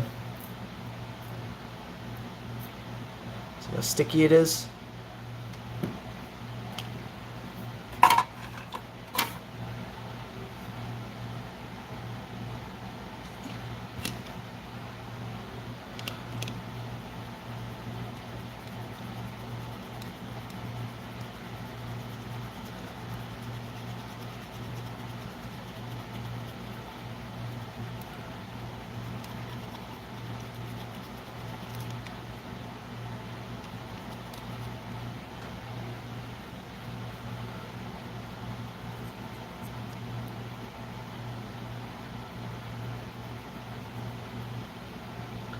Yeah, I guess that is just flux. It's coming off with the isopropyl.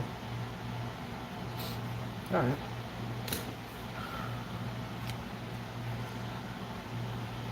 Where to begin? I guess let's go ahead and drop a power switch on it.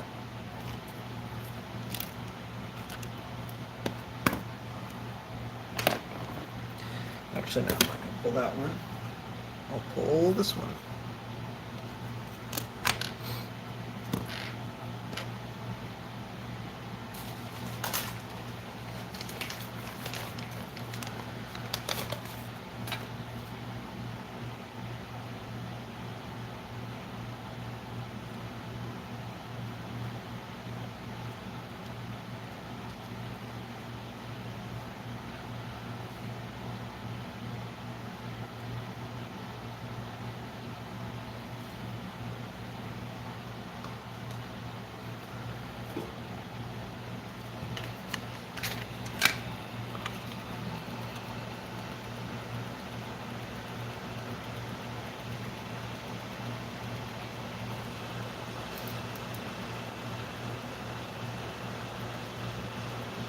I'm just waiting for the hot air to heat up.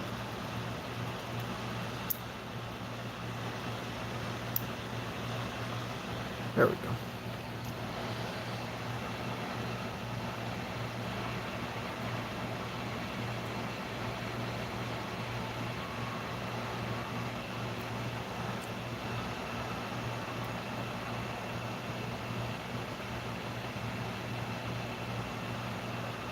Yeah, I can just lift.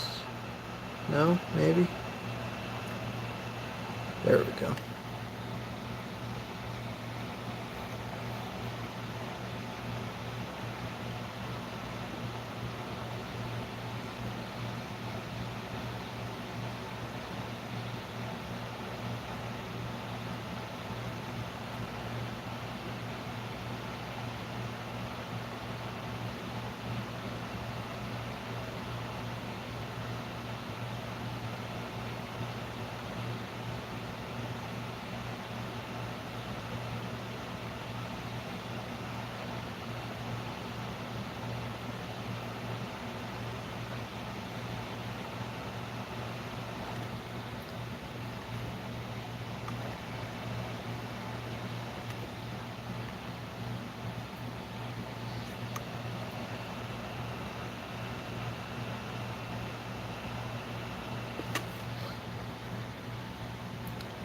Make sure that's down nice and flat.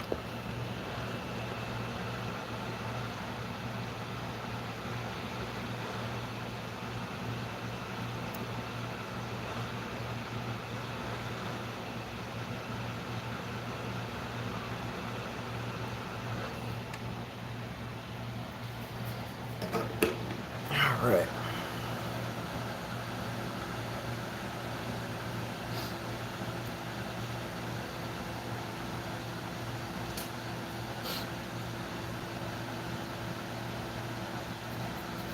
Guess what's still hot? If you guessed the volume potentiometer, you were right.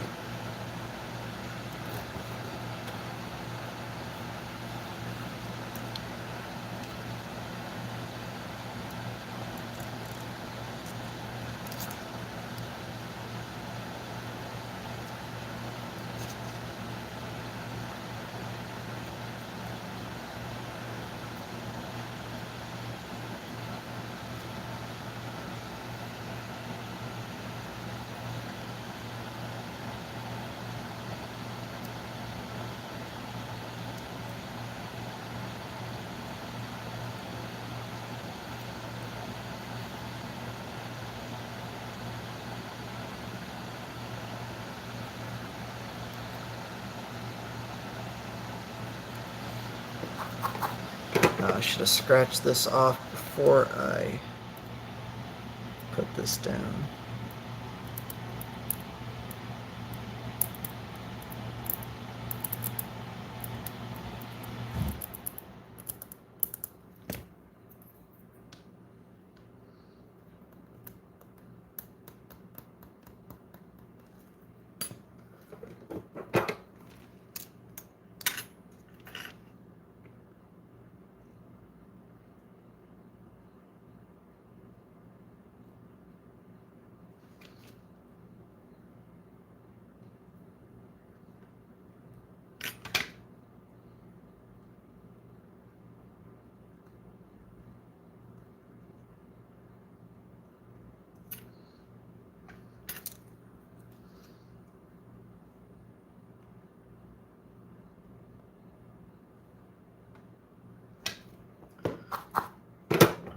There we go. Now I'll need to solder 1 and 2. That shouldn't be too bad.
The worst part is I have no idea if this volume potentiometer even works.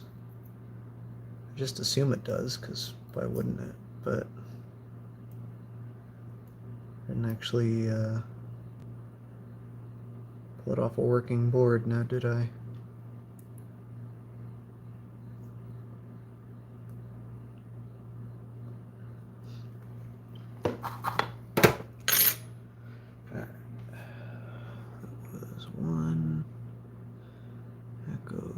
To the middle pad. Where the heck does that go to?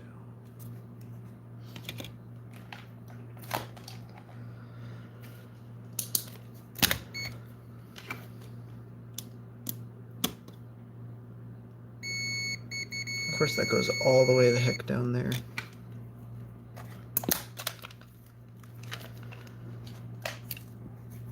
Might be the easiest place to solder it, though.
Okay, now let's do the next one.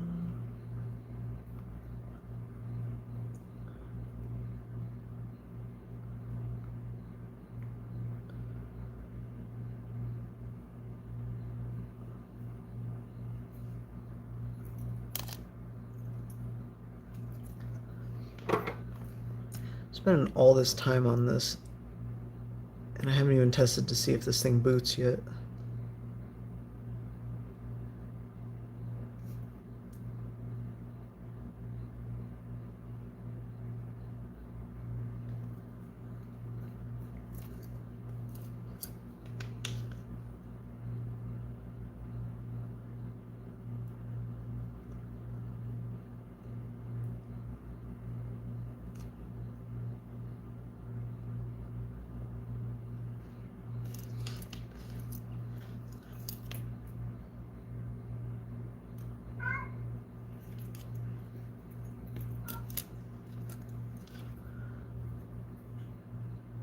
Yeah.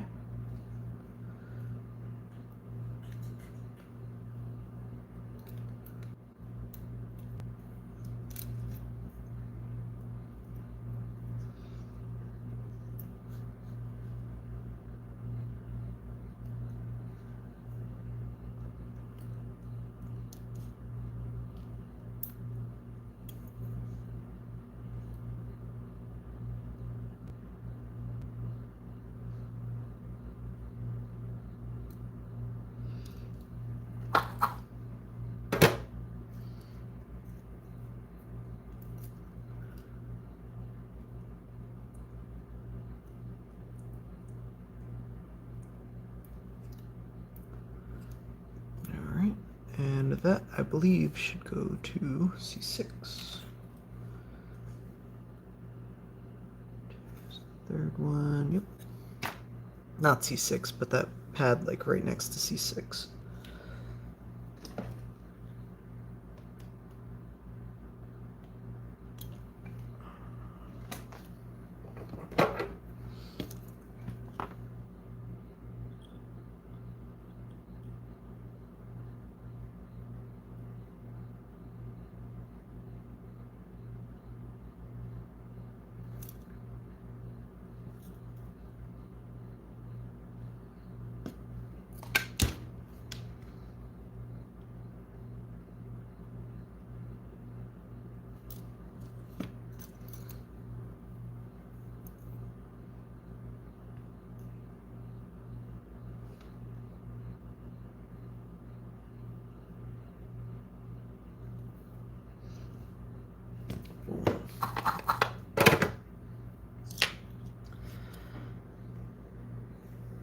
Alright, that's soldered, and as long as those never get scratched and never short against the RAM, we should be good. Which shouldn't happen.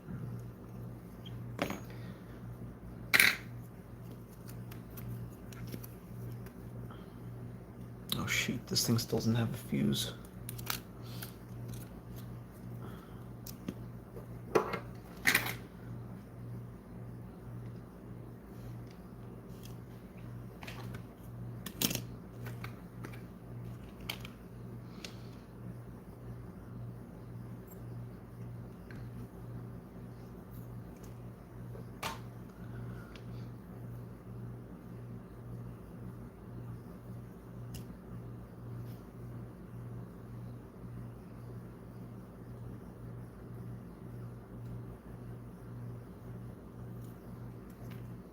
Now it has a fuse.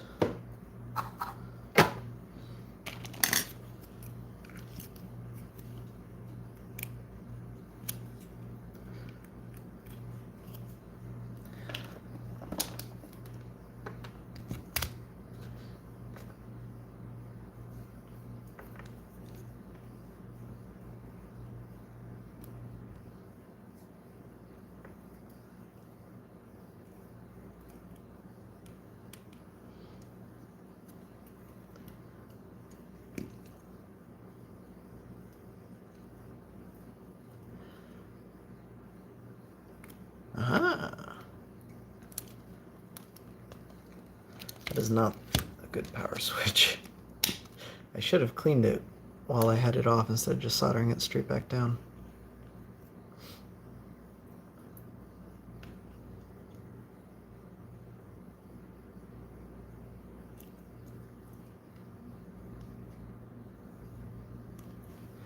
And what do you know?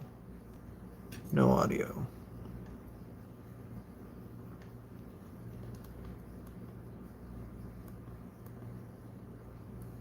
Everything seems to be working though, other than that.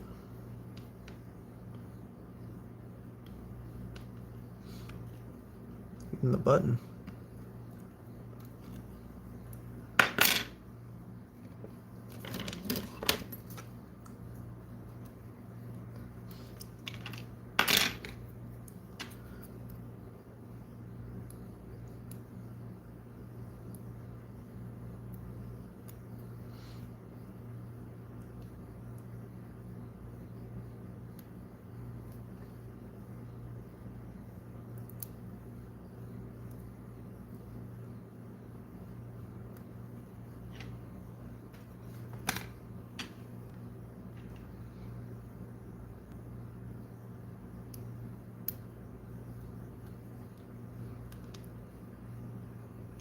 Ta-da!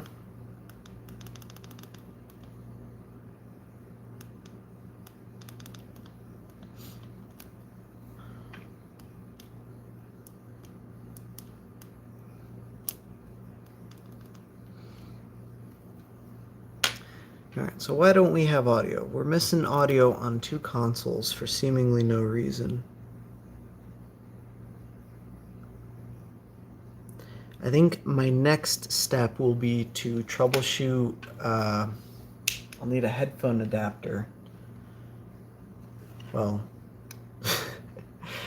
need a little bit more than a headphone adapter. But I'll need to wire in some headphones manually.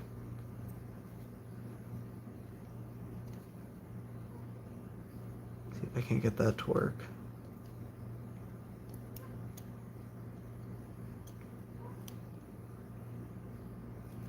It's weird that there's no audio. I'm gonna double check my speaker again.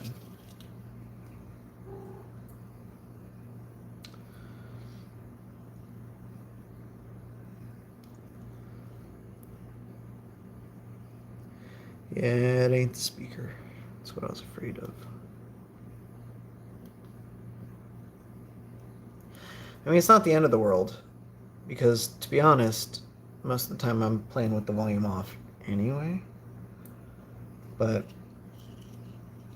still might be nice to have.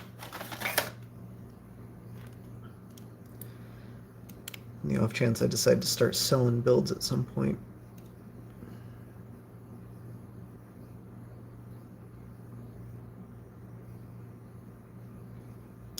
Yeah, I'll have to check my repair against the schematic. I think it's right, but no idea. At least I got some of these booting, though. It's way better than I had anticipated. I'll still need to get some parts. I know I wouldn't be able to totally fix these today on account of just straight up not having all the parts I need on hand. For the ones with missing charge ports, I'm thinking I'll just USB-C mod them. I don't see the point in restoring the charge ports.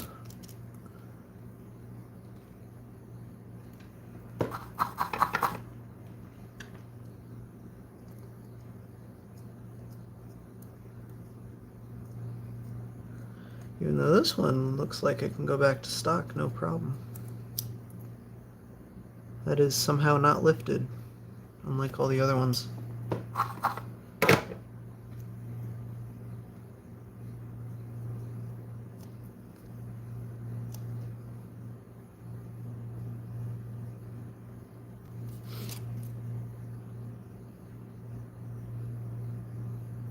It looks like it even has an intact DM8. Yeah, maybe I will restore this one to stock.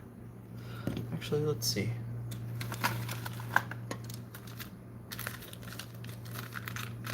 Oh, that's not it.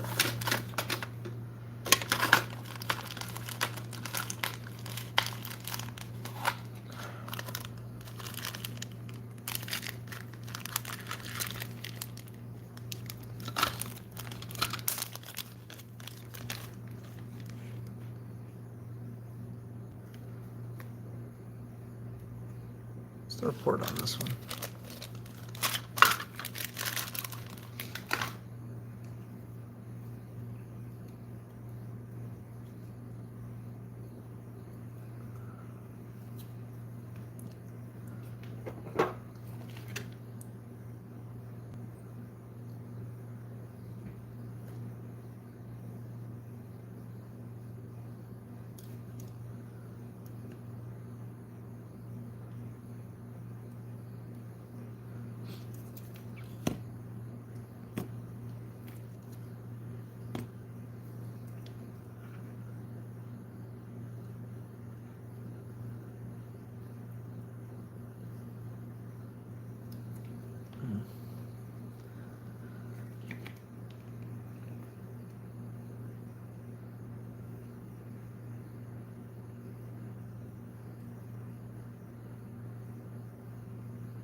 That doesn't look the best, does it?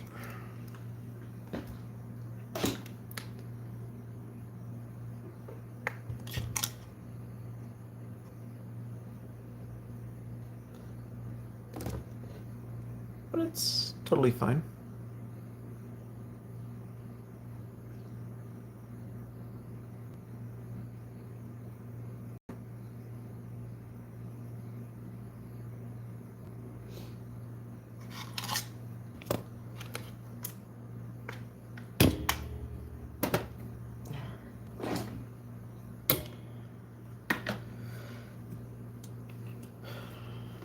What are the chances that this one charges?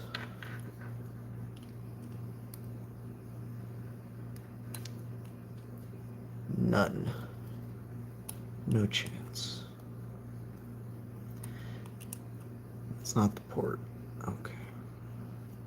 Well, I mean, it could be the port. It's probably not the port.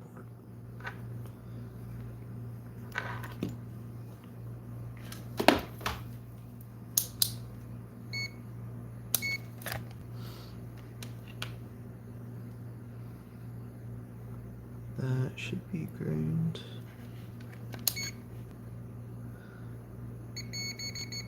Good. Ground, and then we should have voltage on this side.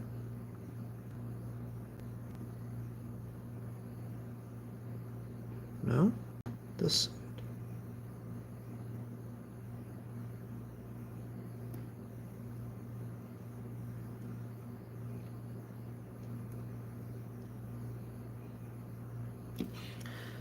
Oh, we don't even have voltage that far.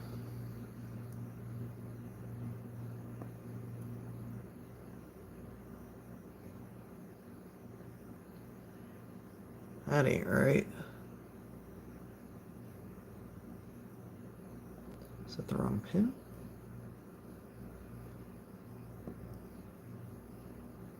Shouldn't be.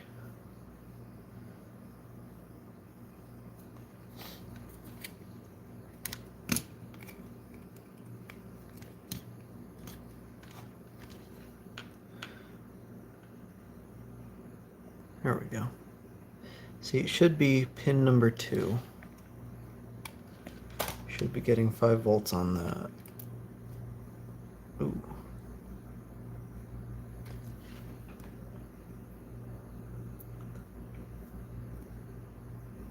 But we're not. Which means the port that I just put in does not work. Which is probably why it was removed in the first place.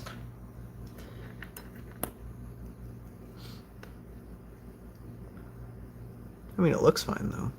Maybe it just needs a clean.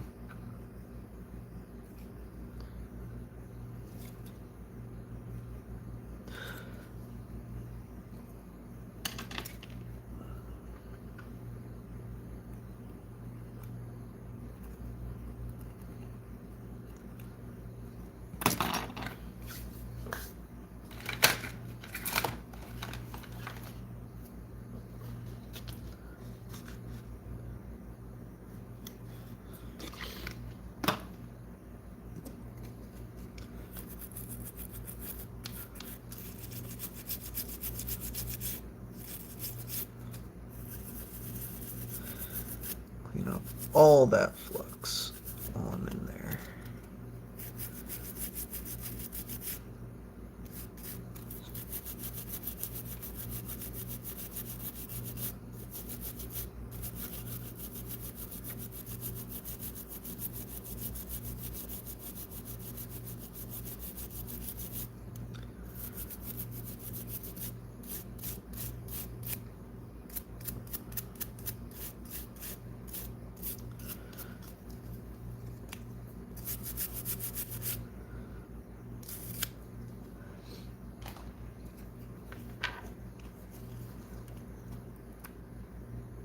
There we go. That's all it needed.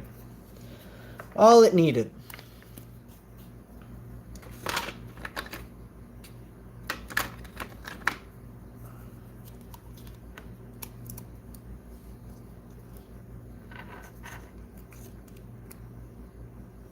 And it even charges.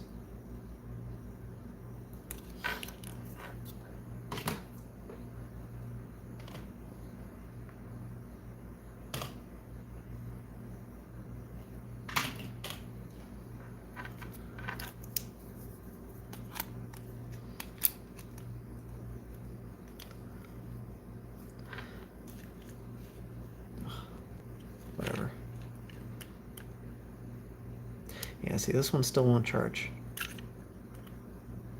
No idea what's up with that. All right.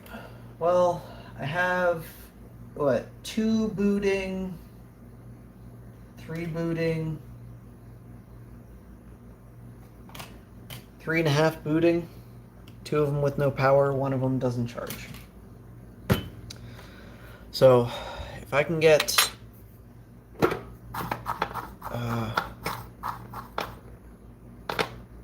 audio working on those other 2, get charge working on the 3rd one,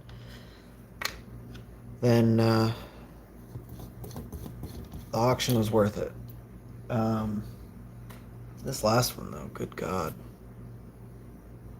I'm probably just going to save this one for spare parts. You know what? Screw it. No, there's no power switch. It won't matter.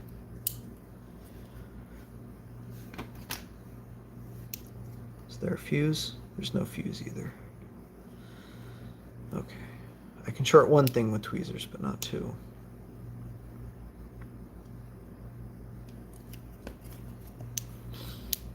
Probably not a fuse.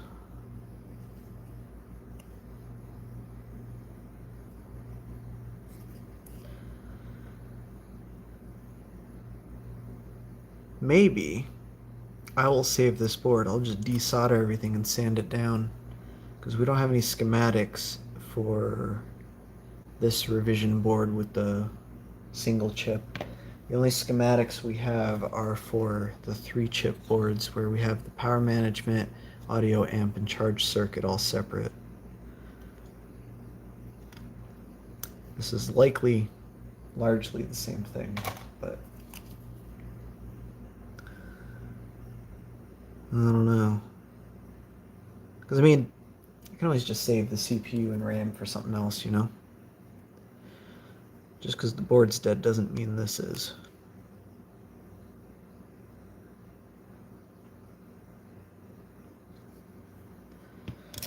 You know what? Screw it. I'm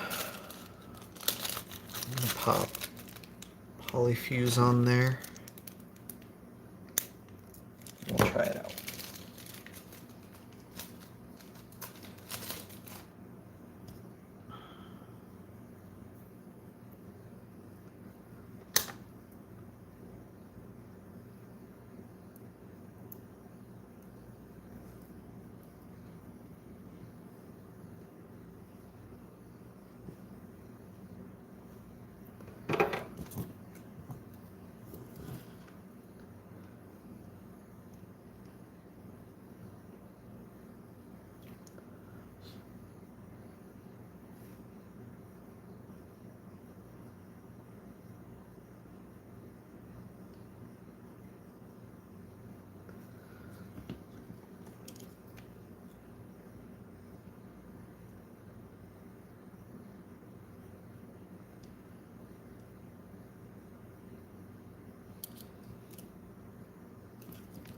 Probably soldered.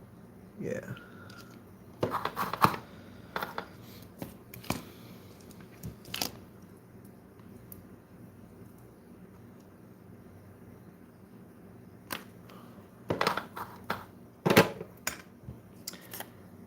If we get a green light, I'll put more effort into this thing. Or even a red light. Oh.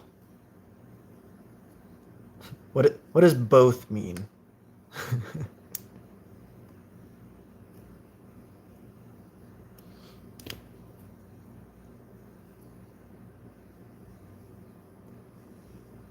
Well, shoot.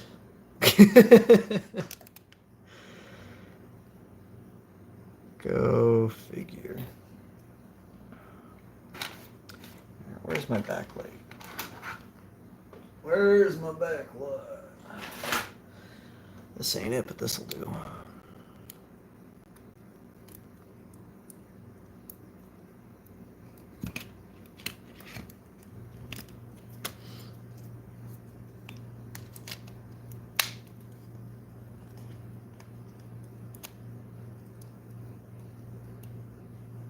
Oh, that's just not fair.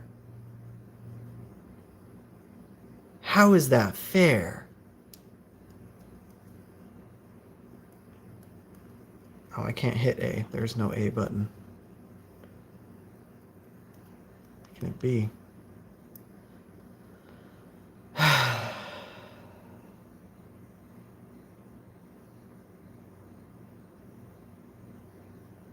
Why are you the way you are?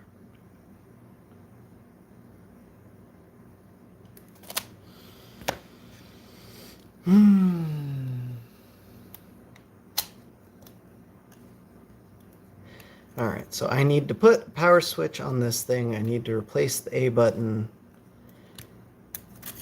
And I think it needs a bath in an ultrasonic because there's so much water damage and yet somehow it still works.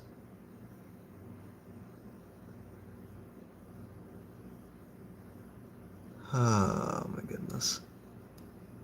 Oh, and the charge port is just like totally destroyed. There are supposed to be 8 pads there, 6 surface mount, 2 through hole. There's 1 left. Every single other pad is gone. So this would definitely get a USB-C conversion. But good freaking Lord. I'm just mad at this point.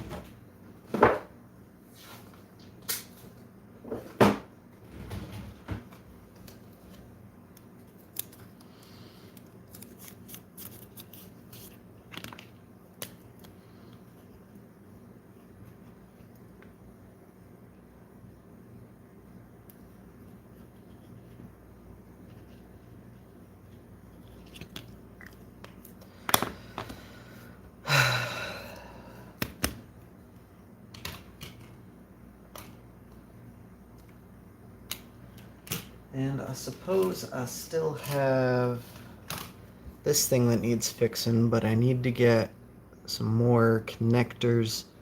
I guess that'll come in handy because I got to get a connector for the other one that I broke. But this one needs a CPU. But you may have noticed me pulling parts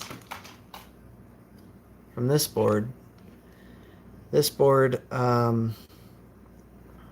it was perfectly working until I discovered that it had some bad traces under the SRAM at one point. And then I started just using it for parts. Especially today. It still has 2 good shoulder buttons. I'll have to pull those for one of the other parts SPs I have on my desk right now. But it has a perfectly working CPU, and the SRAM is right there stuck to one of the glue sticks that attacked me earlier.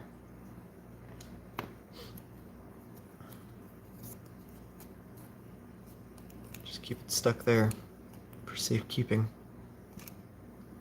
And I suppose it has a perfectly working charge port. I'll have to lift that for another one too. But I am not up to soldering a CPU right now. Or on camera for that matter. It never works out soldering something like that on camera. On stream especially.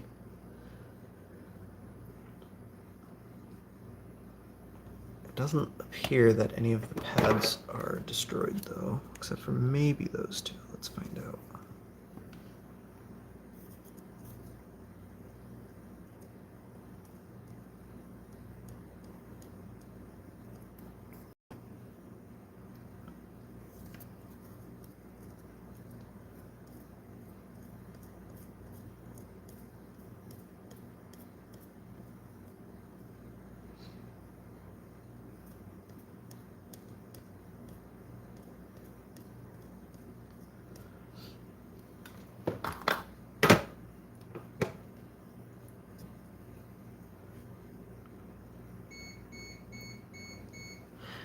can't tell.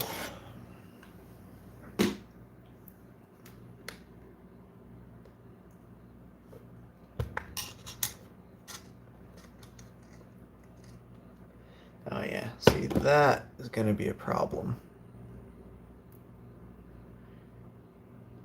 One of the pads is totally missing, and then 3 next to it are totally, well, not totally destroyed, but somewhat destroyed.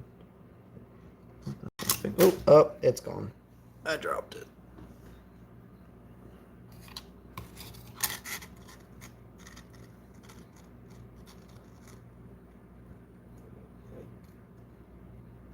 But I mean, like, the rest of the pads look good.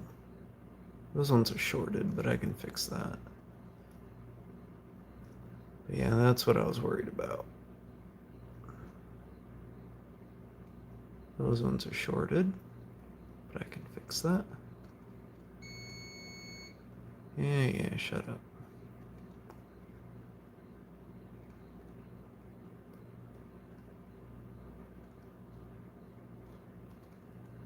Yeah, the rest of them are good. Maybe I should just look up and see exactly which ones those are and if they're important. Because if those 4 pins are like redundant pins or something, then I'm not even going to worry about it. I did notice some discoloration over here though, which could be a much bigger problem. So I don't know that I'm going to try and fix this. I don't know what I'm going to do. Maybe I will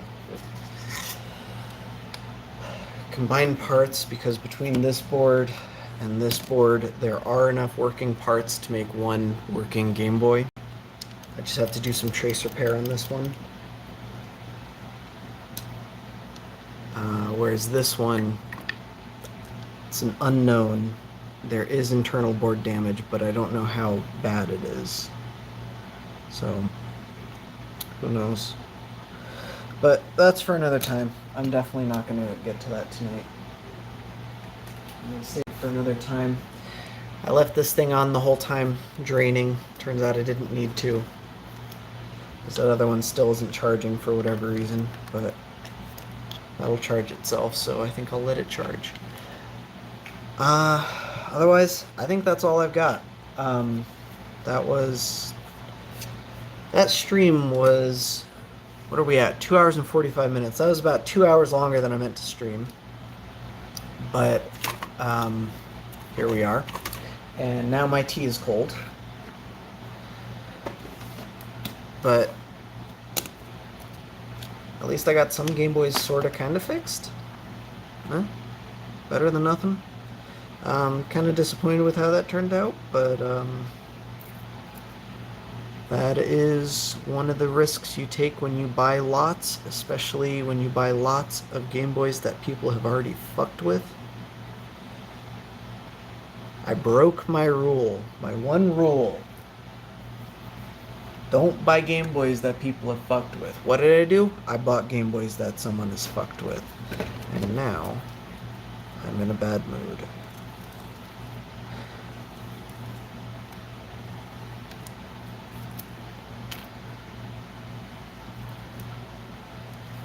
And look at all that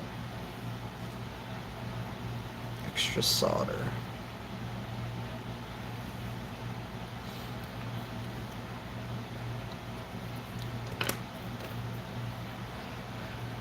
Alright. Well, anyway, that's all I've got, guys.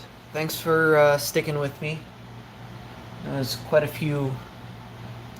fewer than usually end up with, but it is what it is. It'll still be a VOD. Even if I wasn't able to fix all of my Game Boys, I hope this at least helped someone out there try and fix their Game Boys. And I'll catch y'all next time.